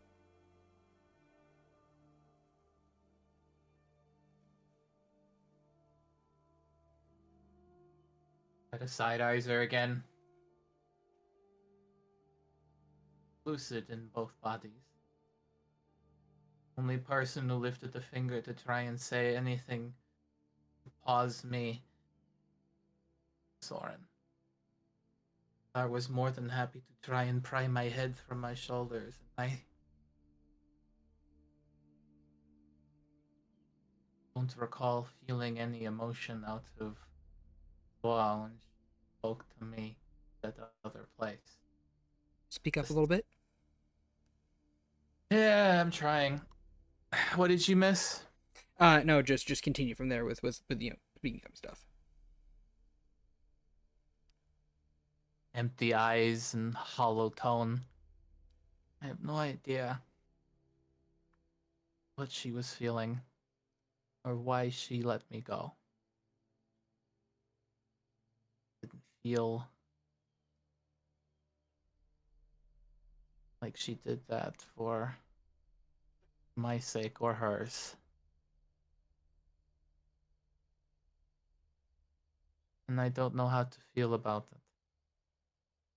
I don't know if I feel anything about it. I don't even know what I'm still doing here.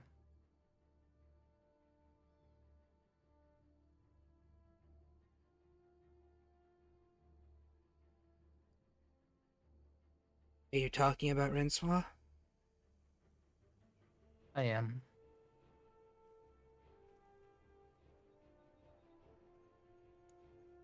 I think that she let you live because she does care for you. But because of the pain you caused her when you left, that she feels that things maybe can't be the same. Maybe they can't be.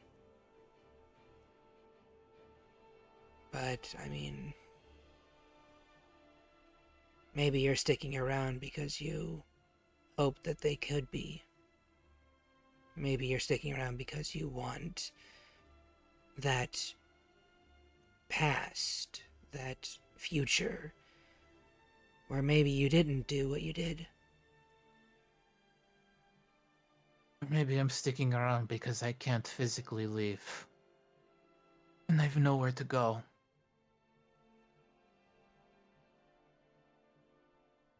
The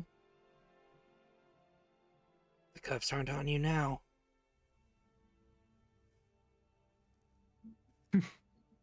That elicits a chuckle from her. Yes, I'll escape from the several people who can track me with ease to the point where I don't even know if they aren't just here behind me currently listening to everything I am saying. Because privacy is a rarity these days. There is no moment I do not believe someone is breathing down my neck, staring at the back of my head, waiting to butt in and say some crass fucking thing.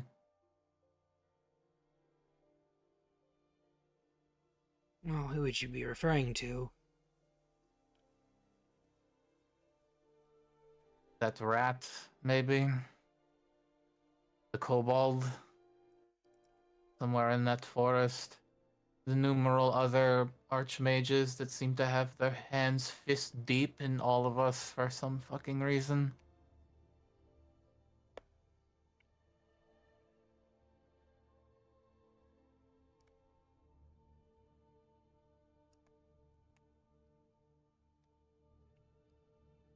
She shrugs. Well, Helpful. I can't say if you would or wouldn't get far. But at the same time, who's to stop you from trying? If what you really want to be is gone, then... I mean, I'm inclined to let you just go. Although I think that would just make things worse. You care for these people, right?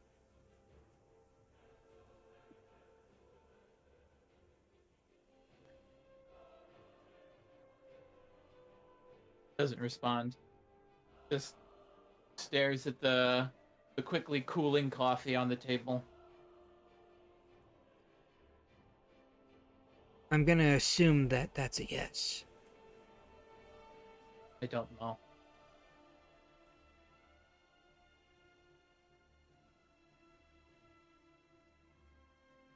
I don't know what I feel. Should I feel? It all just seems so numb.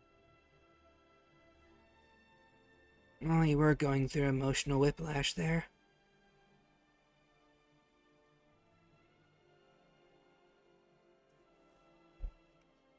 It's only natural that you'd feel numb after literally severing a chunk of your emotions away.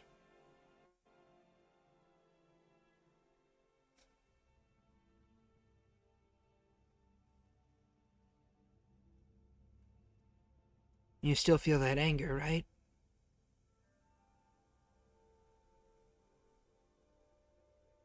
Just huffs. Am I still green? Yeah. You know the answer.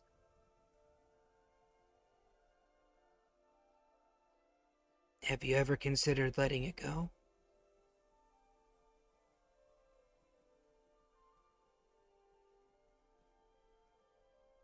Side eyes her again. I can't just let it go. It just doesn't release. I can't just drop something that is me. It is you, but it doesn't have to define you. It's your craft, I understand. But it doesn't have to be your craft.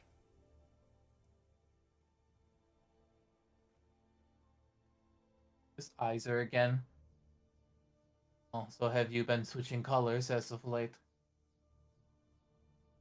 No, because I'm satisfied with what my craft is. Rolls her eyes. Yes, just this. Yes, justice. Isn't an emotion. She grumbles. What did you say?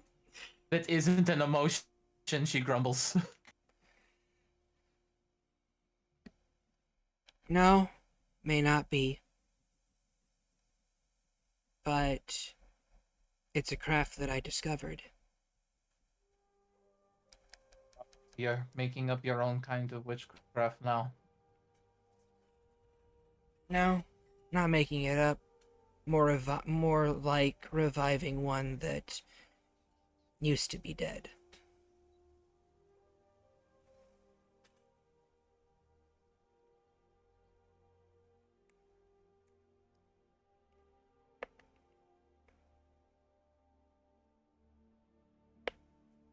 Just huffs and leans back onto the table.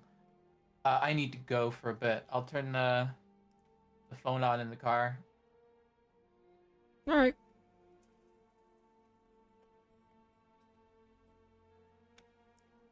And with that, we kind of like zoom our camera away from there over to the lower end district of Therboulder, where there's a lot of poverty, a lot of kind of, there's not a lot of trade going on here. There's a lot of dark alleyways and people kind of like giving you guys the side eye as Renswa, Soren, and Neotal all make their way down. Eventually rounding a corner, Neotal pauses and she points over to a nearby stone house on the corner of a particular street. There you go, Soren. There's your parents. He just stops and looks at the house, just almost dead-eyed, as if his hand's still clenched in that, like in that little collection of fingers in front of him, as he just takes a deep sigh and just nods and goes, "All right, thank you again, Nia." I mean, hey, thank me if they're actually okay. If they're not, then, well, she shrugs.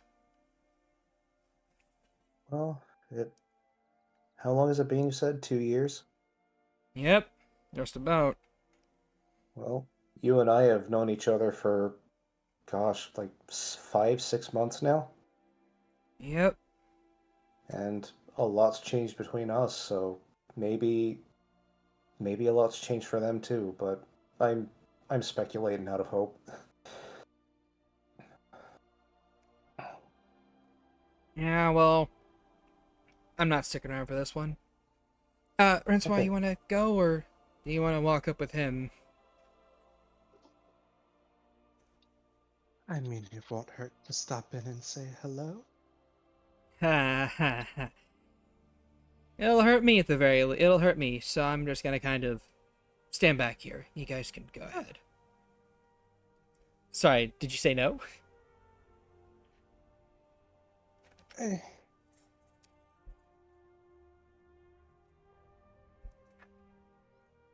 You really want me to go in, huh? She doesn't have to, Rennie.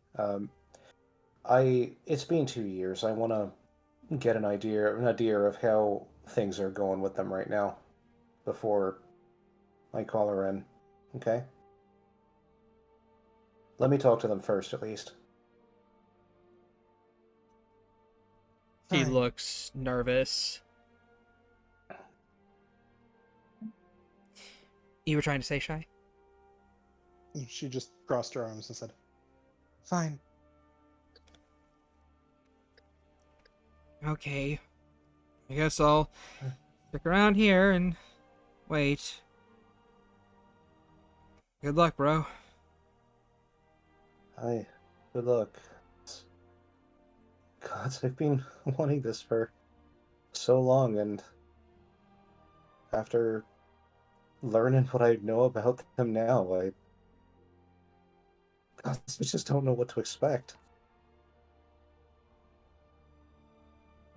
I guess I won't know until I actually knock on their door, huh?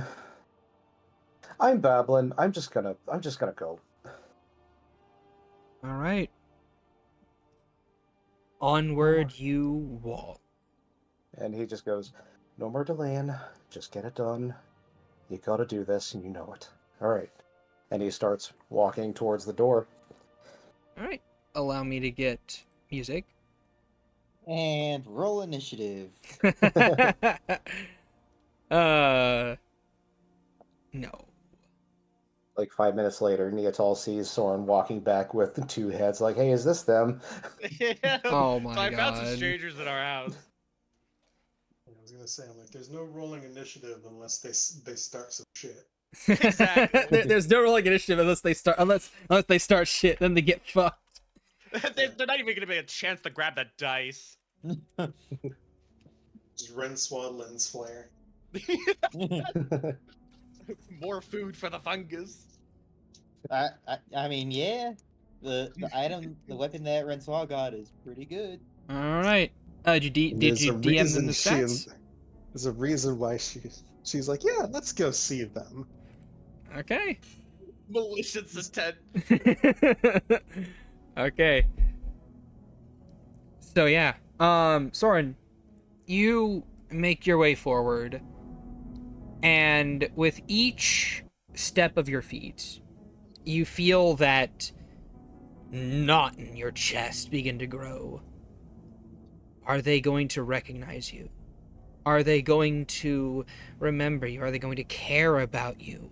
And if they do care about you, are they going to care about your sister? Are they still going to be whom your sister described? Are they going to be those horrible people that ignored her, that belittled her, that left her, that abandoned her even? I think Soren is pretty much accepting that they're not going to recognize him. Which he's actually counting on at first. Well, I don't know. We'll see what happens. And as you make your way up to the front door, you give it a couple knocks. Before he does that, Hmm? are there any reflective surfaces that can basically reflect his face? No. It's Okay. a house. Yeah, but like I was thinking, like maybe there's a window there that the light's hitting. But what about No. the stone in the Archmage ring? Is that reflective enough for him to see himself in it? Sure. Okay. The reason I'm asking is because he's going to like raise his right hand up and then catch his image in the ring and realize he doesn't look normal, thanks to the poison training. So he's going to close his right hand around into a fist and cast Alter Self on himself, so that he looks like he did before the change happened. All right.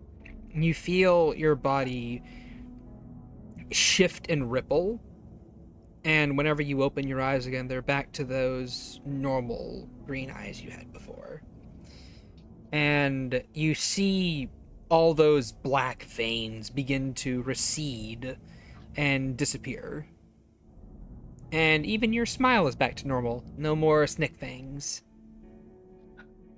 He just kind of like regards himself in that reflection for a second and goes, "God, it's been too long." And then he knocks on the door.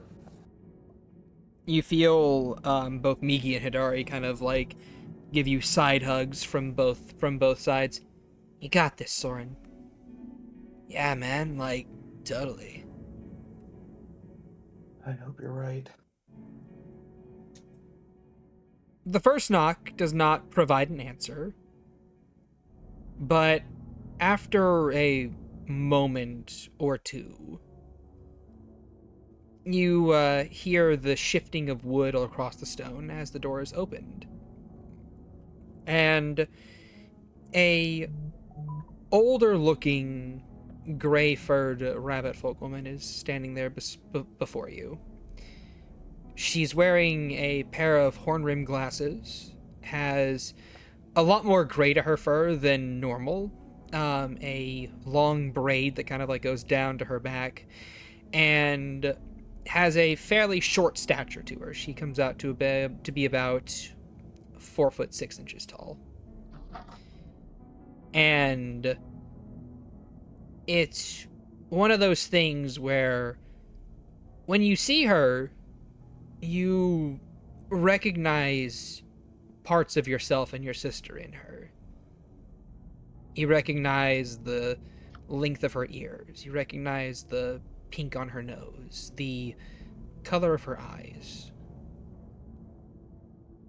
which are these sapphire blues, the same as Neotal's right side at the very least. And as Soren had his eyes like clenched shut after the second knock, and as soon as the door opens, they snap open, and he regards this woman for a second, and he's just standing there for a couple seconds, and just like then just waves like awkwardly, goes, "Hi, how are you doing? How are you today?" She stares at you for a minute, and then you see this look of realization, and she's like, what Soren? Is that you?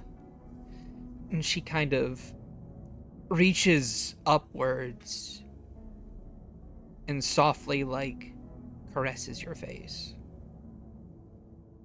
You, smushing your cheeks in, making it hard for you to speak as her thumbs kind of like pull your expression into a smile, and then kind of like she lets your face relax.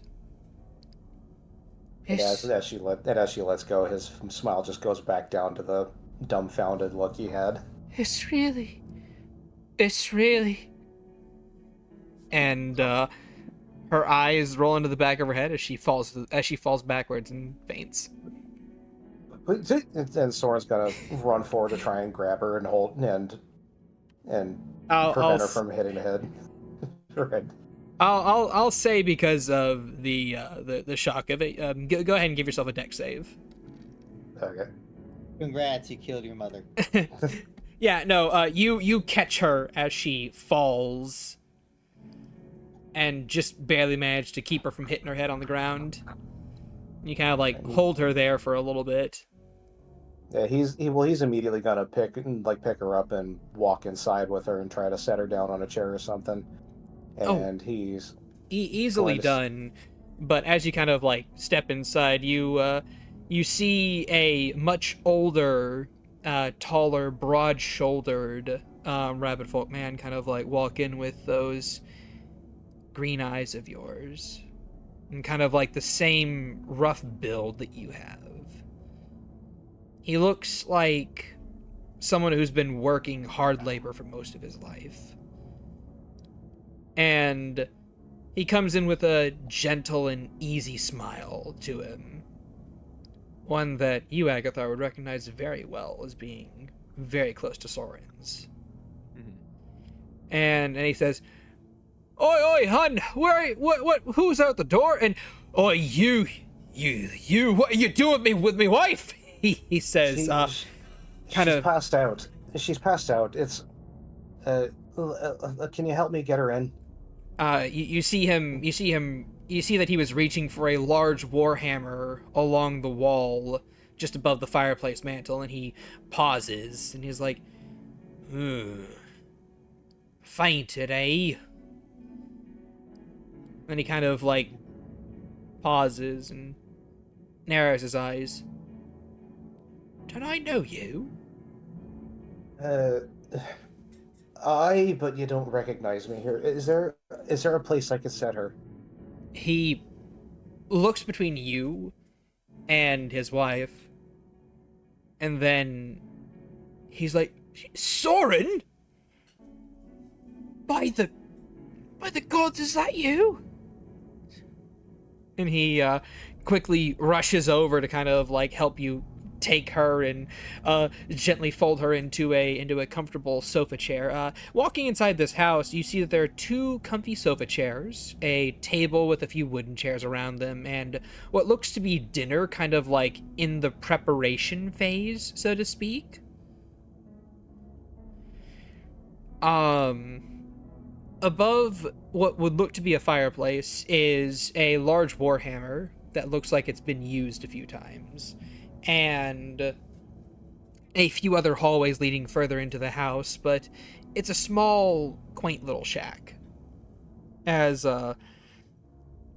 he kind of like helps you lift her up and put her into her comfy little sofa chair, which he then grabs a handle and levers it backwards as she is able to lay flat. At which point he just kind of like looks over to you.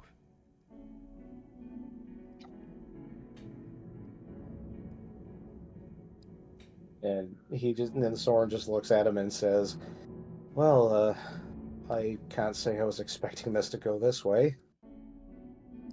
Well, we can't say we were expecting to meet our old son. I'm Der- surprised. Gods, how many years has it been?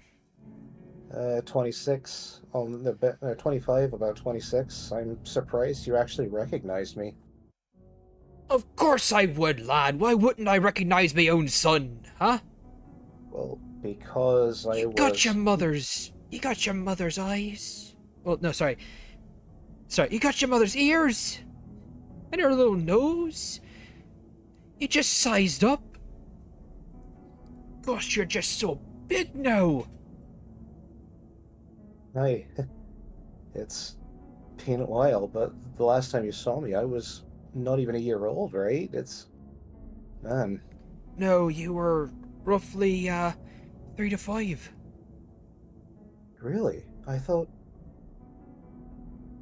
Oh, before I forget, he reaches down the front of his shirt and grabs the medallion that he's been wearing that he's pretty much never taken off.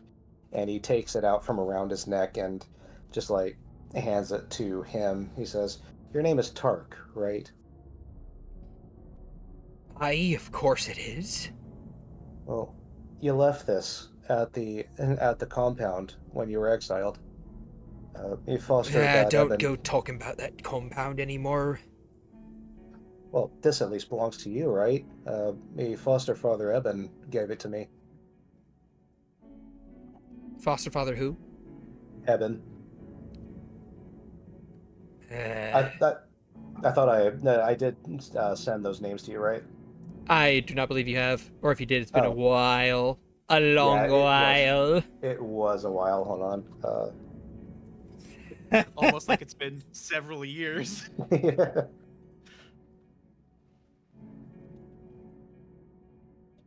So yeah, Eben was the father, Siru was the mother. All right. And yeah, he says he gave this to me just a year before I was exiled. He did now. He exiled you after... Sorry. No, Eben wasn't the one that exiled me.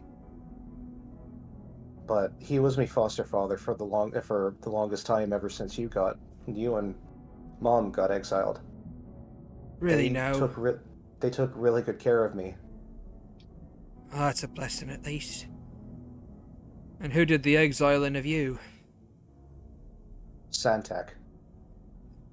Fucking bastard. Then Soren is still kind of holding the medallion into Tark. He reaches over and he, gently takes it. I'll have to give Eben and Siru my regards on this one. Please, take a seat. We were just cooking up dinner. Of course, thank you. And he takes a seat at the table.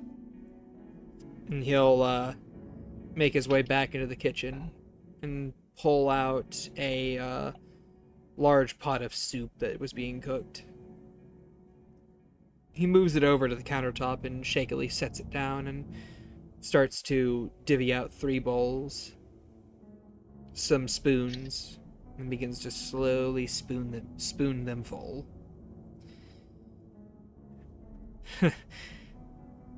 Well, it's been a bit of development. So, what have you been up to? Where have you been? You gotta tell me something about yourself. Where haven't I been?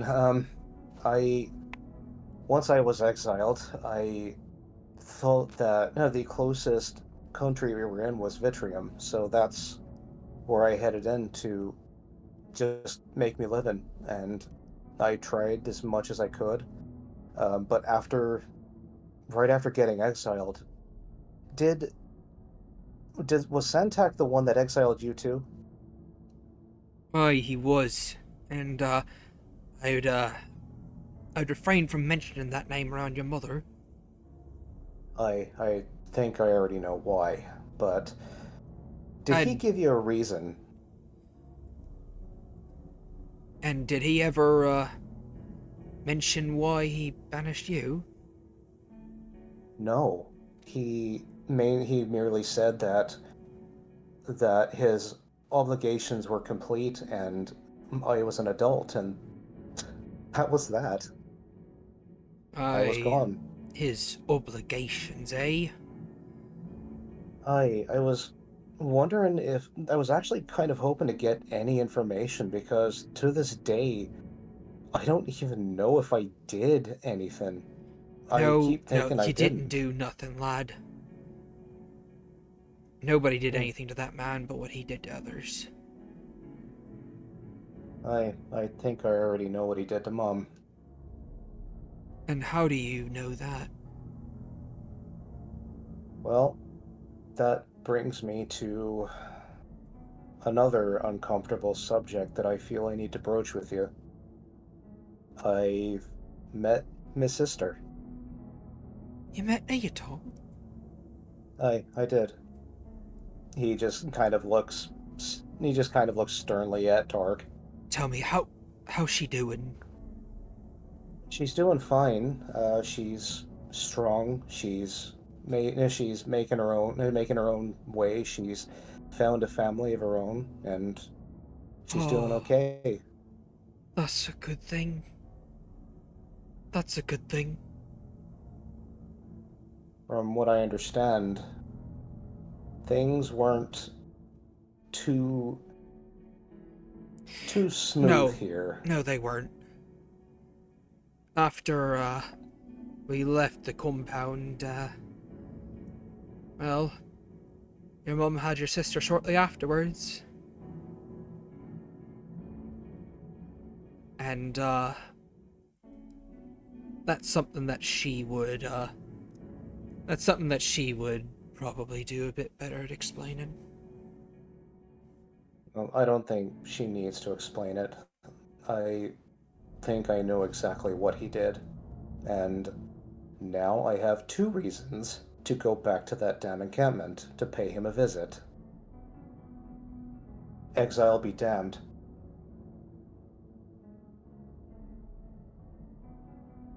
But I just have one question. The things that Neatal told me were awful, heart-wrenching. Just and he starts to tear up a little bit as he says, They were true. "It's They were all why? true. Why? Why would you do that to her?" What, nothing that... Just wait till your mum wakes up. She can explain a bit better. I was always soft on her. That is Neatol. It was the, It's a complicated thing, you know? Is it? Is it really that complicated? At the time, yeah. Don't make it right.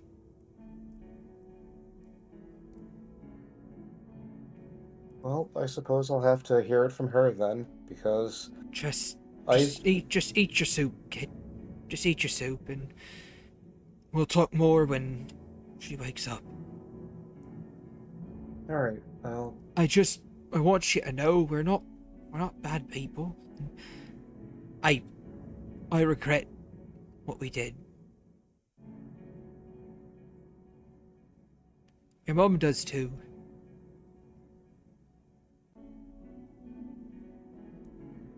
He Might be a just bit takes a too deep late. breath. Aye, she left you, from what I understand, about 2 years ago. Aye. At around this point in time, as the two of you kind of like fall into a short silence, your mother eventually stirs, and then her eyes flutter open. She lifts her head up and sees her husband there. No. And goes, and it's just like, oh, we were, oh, I had the strangest... Soren, you're here! You're really here! She kind of, shrieks a little bit as she notices you're still here. Oh, He- was it a dream? Like, he kind of smiles, but it's a half-hearted smile. And he says, "Hi, I'm here. Hi, Mom." She kind of like lifts herself from her chair and rushes over to give you a big hug. He doesn't really return it fully. Like there's a reticence there as he's just sitting there, like letting her get her emotions out and letting her finish, but he doesn't feel, knowing what has happened and knowing that what Neatal was saying was all true. He's currently fighting with himself right now. She kind of leans back a bit. Soren, what's wrong, son? What's wrong, honey? And your dad kind of like lifts his hand up and puts it on her shoulder. He knows about Neatal. Oh, you do? Then, oh, just it's actually even better that you're here. Tell me, I need you to find her again. Why? Because, son, I want to apologize to her.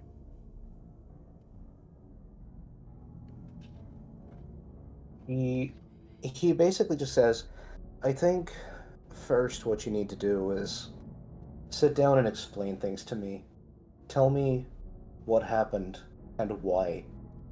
Because I know that you seem very genuine and you're wanting to apologize to her, but I just want to know why you did it. She looks a little mournful and can't really make eye contact with you. She kind of backs away a little, but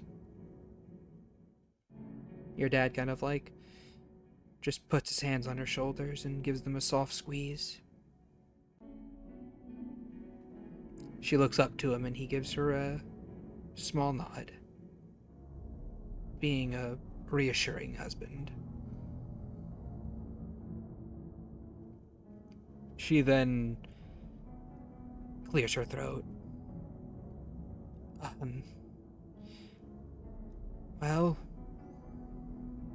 when people are hurt, they do things that they don't quite like that they don't quite like or understand.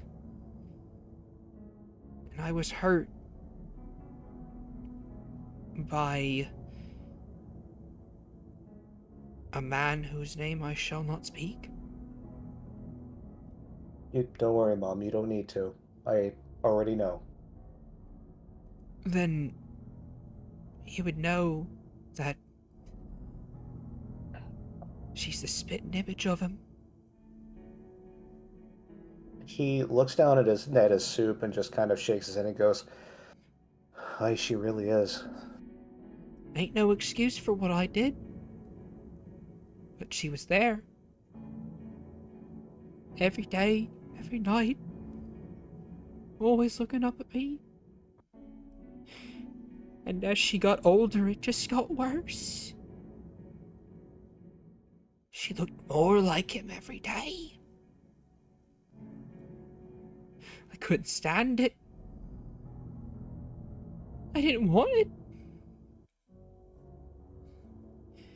And then, next thing I know, she's gone. Left. Says she hates me. And it hurts to know that.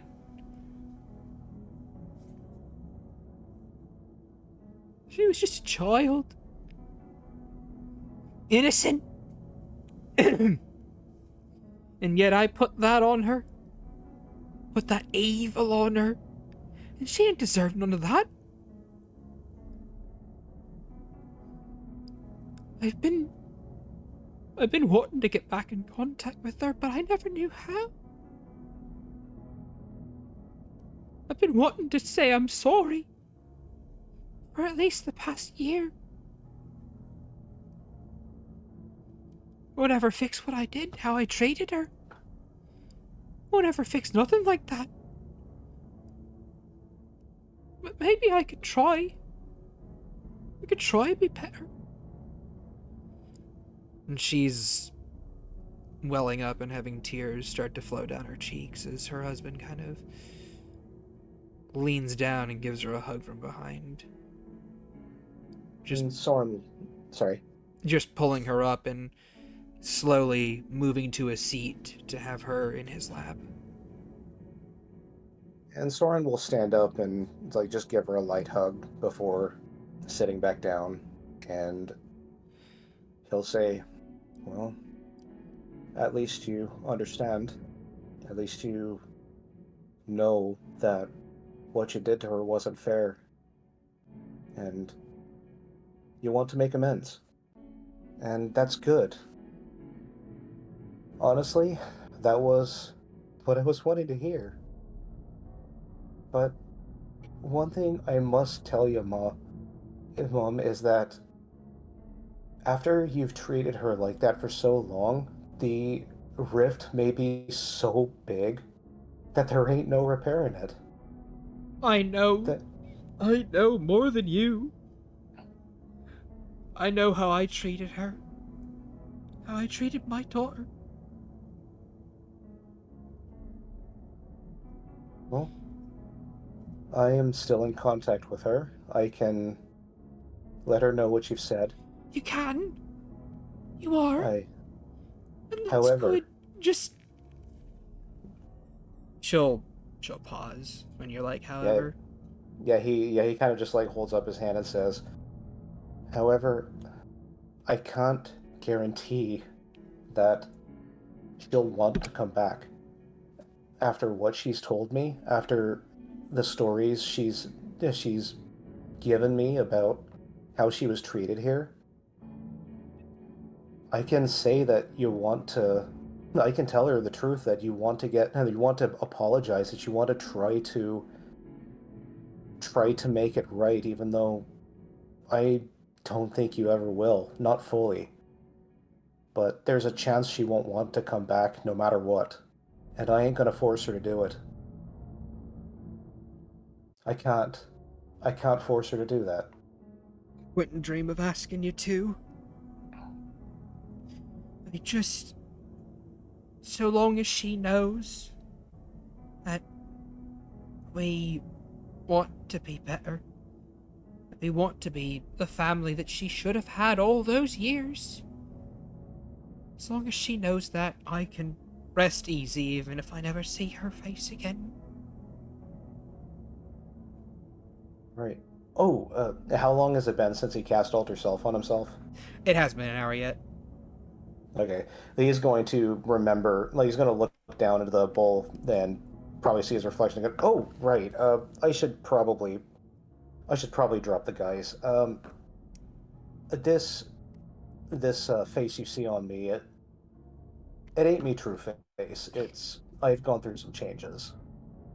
I'm still your son. I've They- never changed. They I've both never look changed me. concerned. Yeah, he says, I'm still Soren. I've never stopped being Soren. But I've gone through some training, shall we say, and it's had a marked effect on my appearance. This spell ain't gonna last forever, so I'm just gonna drop it now. So I didn't want you to see it at first because it could look a little monstrous, and I didn't want to frighten you at first. But I'll say as you drop your guys, Renswa and Neatal both hear like a oh my son, what have they done to you? From inside the house. As Neatal turns to you, Renswa. Well, looks like they're having a ball. Soren, did Brenspaw want to reply? I mean, I'm changing the scene to those two. Oh, okay. The two of you have been standing out here for roughly 30 minutes or so.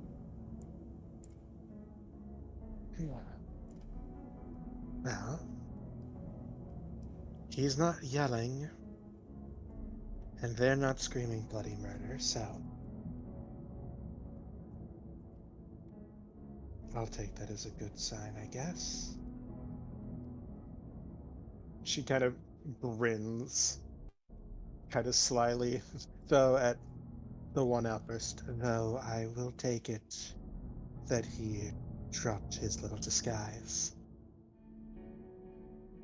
Yeah. My parents were always, normal. uh, but I mean, he's not calling me in yet. Been standing out here for a little while. Do we just leave? No, no. Give him time. Okay. She'll, like, reach down and gently nudge your hand before kind of, like, blushing and looking away. Sorry.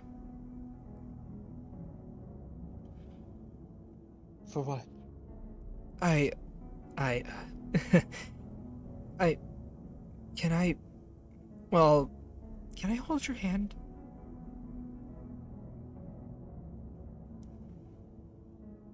Of course you can. She takes it, and you can feel, like, the tension in her body as she squeezes it.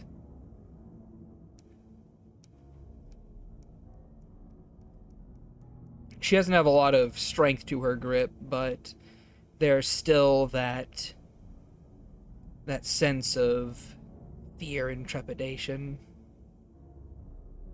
You can probably even feel her breathing a bit quicker, her foot tapping nervously, her ears flicking, nose twitching. Eyes not really leaving the house, as she simply waits.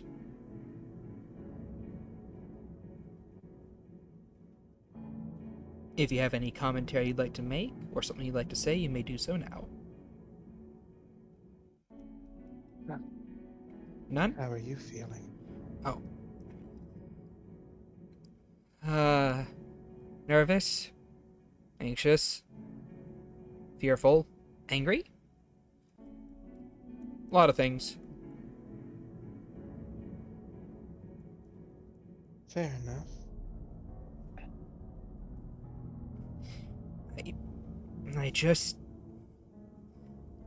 I don't know what to do or say. I mean, that's not like, you know, if they do say, hey, we're sorry, it's gonna make all that pain go away immediately. At the same No. time, like, you know, if they don't, then, well, he's not gonna be happy about that. He's gonna be real sad and real depressed, and I don't like seeing Soren get depressed, you know? I don't know.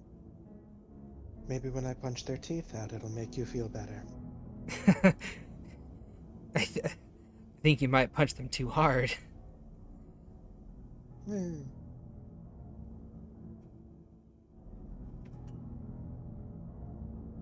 I'll hold back. Maybe. Okay. Thank you, though, for being here. I don't really know what I would have done if, you know, I was here by myself. Probably just ran away again.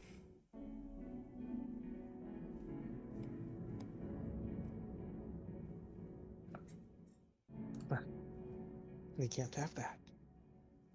No, we can't. No, we can't.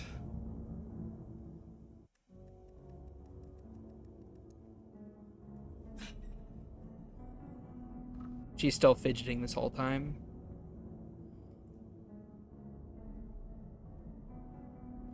And if that is everything... Indubitably. Okay. Then, Soren, after you've calmed down your mother and your father from, like, seeing your decidedly frightful appearance, being, you know, they aren't so much scared of you, as much as they are just like, who did this to you? Why? What have they done to my beautiful baby boy? He has snake fangs now. What are those? And Soren just grabs Agathar off his shoulders, and this is my husband. He's like, do you have imaginary friends now? But Oh but no! like, His mind got broken without us around. I'm in your walls. I'm in your walls. I'm in your walls. Oh no! Yeah, He has a like- ghost following him around. but yeah, It's in the walls. like after he's done and they've kind of just like calmed down and stopped asking their questions, Soren just like looks like his snake eyes just kind of like move to the left and right, and then he just kind of nervously smiles and shrugs and goes, "Ta-da!" Oh, she even got a forked tongue. You're like half So- a snake person now. So, to answer one of your questions, nobody forced this on me. This was something I decided to go through. Do you have any poisons here? Why? They both look at you incredulously. Going off before even explaining it. Like, I'm gonna chug. Give me the rat poison, Dad. I'm gonna chug it. Well, Like- Soren's still kind of in a state right now. So God, he's like- truly one of us. like He goes, they both look at you like with a look of like, what the fuck? Why would we like? Like your dad chimes in. Why would we keep poison around the house? Oh, just I kind of wanted to demonstrate because I didn't think you would believe me if I told you I was completely immune to poisons now. Well, I mean, we kind of have to believe you. You're a snake now, Soren. A snake rabbit. Somewhat. A snabbit, one might say. Or a rake. He just shrugs. Your dad looks unmused. So, I've actually been through a lot of training. You might have noticed the samurai swords at my hip. I have. Though they're a lot less noticeable now that you're a snabbit, as your mother said. A snabbit. I actually like that. Your mom is still just dumbfounded. But, like I said, I'm still Soren. I'm still your son. That has never changed. Well, of course you are, you big, you big man. Of course you're my son. I remember giving birth to you. Right. So, I remember it as well, for the half of it I was awake for. it was one of those births, huh? He blanches. Was I Yes, wasn't it was. too rough, was I? No, you were just about the same as any other.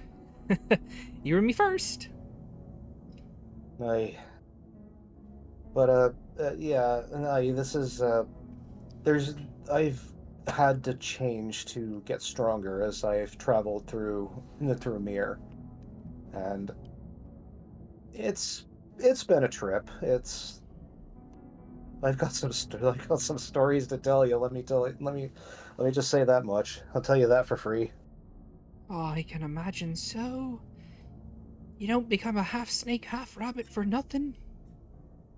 Oh no, there's a story behind that too. One that I think we could go without hearing about. You might wanna, because he's about to open his mouth and say there is a lot of deaths involved, a lot of which were mine, but he holds himself back. Soren, It- you can hear the girls just like Miki says, "Hey, Soren, maybe don't tell them about the fact that you had a scorpion stinger like inserted inside of your chest for the better part of a whole month. That might For the frighten them." entirety, for the entirety of a month. But that's how I got this. He says he doesn't say outwardly. Yeah, man, but like, that's your mom and dad, bro. They're like gonna freak out even harder. Your mom might even faint again, dude. They're like normies. They're like normies, man. You gotta like be chill. Yeah, Yeah. Soren, maybe chill on the adventuring stuff a little bit.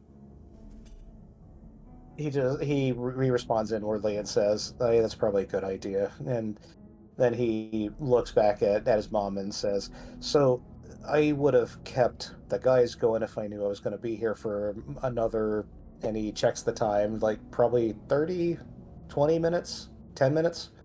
But the alter self spell doesn't last forever, so it only lasts an hour. They both nod. They have no idea about magic. I can do basic explaining later, but I think right now what needs to happen is I need to talk to Neatal and let her know what you've said. Oh, yeah, sure. You should go do that. Sorry for the scare, but again, I didn't want it dropping in the middle of in the middle of sentence and where I close my eyes about ready to say another word, and then I open them and I'm just like, ah, you know. Don't do that, please. Sorry. I'm just so used to it now. And he It's just a wee sta bit freaky, is all. Oh, believe me, imagine waking up and seeing this in the mirror for the first time. They both give very nervous laughs. Currently they're radiating the energy of like parents who see that their child has gotten not just a tattoo but a full body tattoo, like from the neck down. And they're just like, "Oh, you're a tiger now. How nice." It's like halfway tempted to get Soren to lift up his shirt just so they can see his black heart. Yes. Oh wait, look at this. But You think Oi, that look was- at this, Mom and Dad. you Mom thought just that was weird? faints Check again. this out. Check this shite out. Mom faints again. Your dad's just like, "Oh," and then faints as well. Yeah, he's not going to do that. He's going to go ahead and stand up and say, "Right, I will contact her and I'll let you know what she says." Yeah, sure. Yeah, go do that. I'll even be outside so you don't have to look at me if you want that. No, never say that. I mean, I always I want to don't- see my baby boy. He And I want to see the man you've become. Even if you're a snabbit now. looks down and says, "I'm probably going to have to coin that term. Soren Snabbitwind," he says with a grin. Hi, you maybe could. You could get a trademark on that. Yes, make a bit of money every time someone says the term. Ah, I think I've got enough money. Anyways, I'll be right back. And he goes to step outside the door, and is our Neatal and Renspa still in visible range? They're Yeah. like, yes, they are invisible range. They are invisible range, and they're just kind of like, and so you'll feel Neatal's hand squeeze yours a bit tighter, and she kind of just like perks up. Oh, hey, there he is. And he's going to walk down to them and stop about maybe a foot away from the both of them and just look at Neatal for a second and say, "Well, it appears that they realize what they've done is wrong, and they want to do what they can to make amends."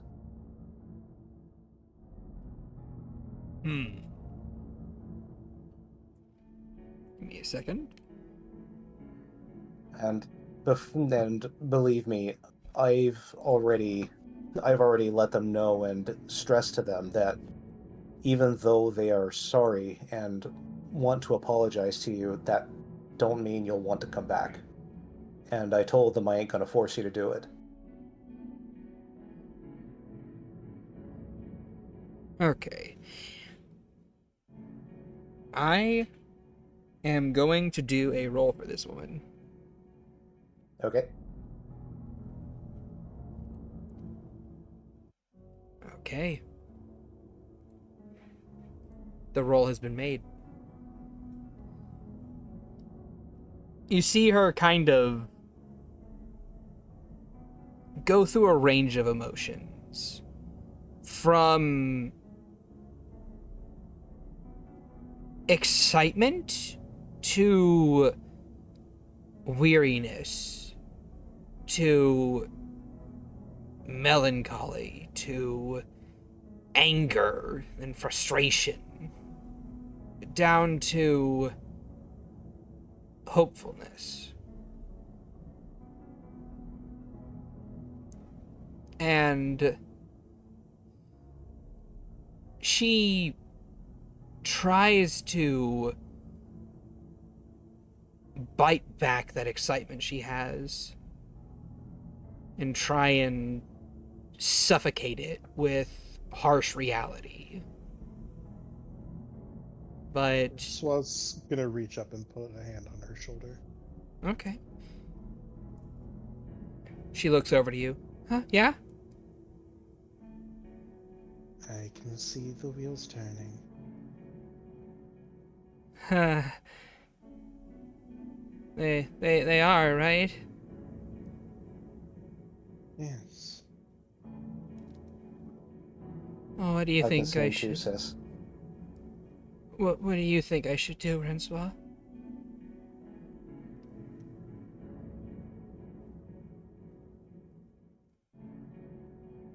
I trust Soren's judgment. And the worst comes to worst, you can go in there, tell them to go fuck themselves, and leave. Yeah. Or you give them a chance, assuming they're being genuine. Yeah, I suppose I can. Yeah, sure, I'll go see them again. Even Yes. if you have reservations about it, I would understand. But I think hearing them say sorry would be a very important first step in helping all that pain to heal. Even if it ain't sufficient. Uh-huh. Yeah. Yeah. Yeah. You're being given a rare opportunity here. Not many abuse victims are given the opportunity by their abuser to hear them say sorry. Yeah, I suppose not. Francois, could you hold my hand? Yes, Could you hold my hand the whole time? I was already going to come with you. Thank you.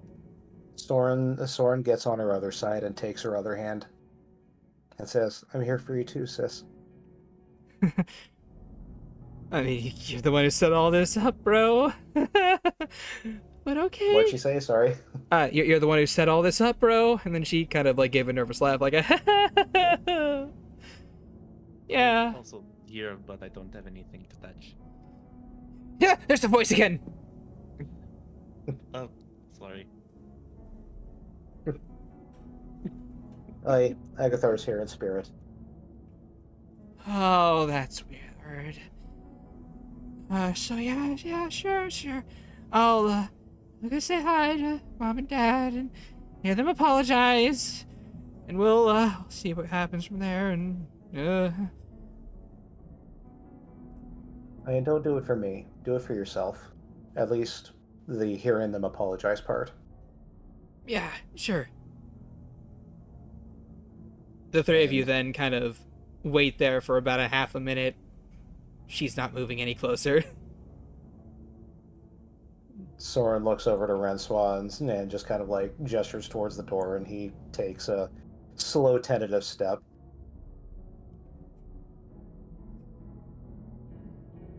Does Francois mirror the step? Yeah. All right. And just kind of guiding her along. All right. The two of you take your steps one by one, and Neatal follows behind in this almost dreamlike state. where she's trying to make sense of so many years of people ignoring her, Neglect. of neglect. Thank you. And you guys can feel her just shaking even harder the closer she gets to the place. Each step feeling like she has lead attached to her. It isn't that she's not wanting to go. It's that her body is having a reaction against it. There's that sense of wanting to run away, of fleeing what's caused her so much pain and hurt. But she squeezes the both of your hands and she feels reassured. And so she keeps going forward. On the way, Soren is just going to, in a low voice, say to her, "Only through adversity we gain strength, sis. I learned that from a very dear friend." It's what Renswa says all the time, too. Yeah. It's what Agathar says too. Ha! Yeah. Only adversity. And at around this point in time, the three of you reach the front door of the house. And the two of you can hear words being exchanged rapidly behind it before the door opens up, and in that doorway stands her mother. The two of them look at each other, and Neatal kind of stares at her for a moment before having to look away from her. Hi, Mom. What do you, want with me? And before she can really finish what she is saying, her mother kind of, reaches forward and grabs her and pulls her in for a tight hug. And just starts crying into her chest. I'm so sorry, Nato. I'm so sorry, Nea. I didn't mean none of it. I was in the wrong that whole time. I didn't know it.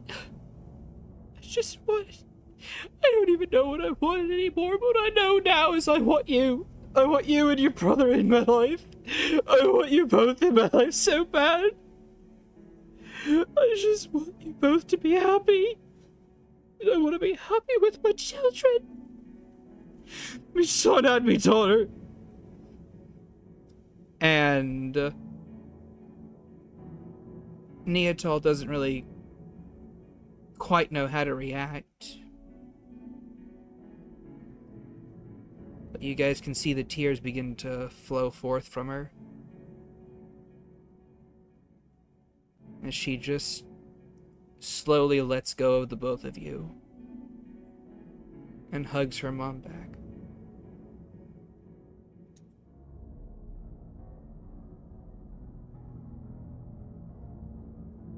The two of them reunited.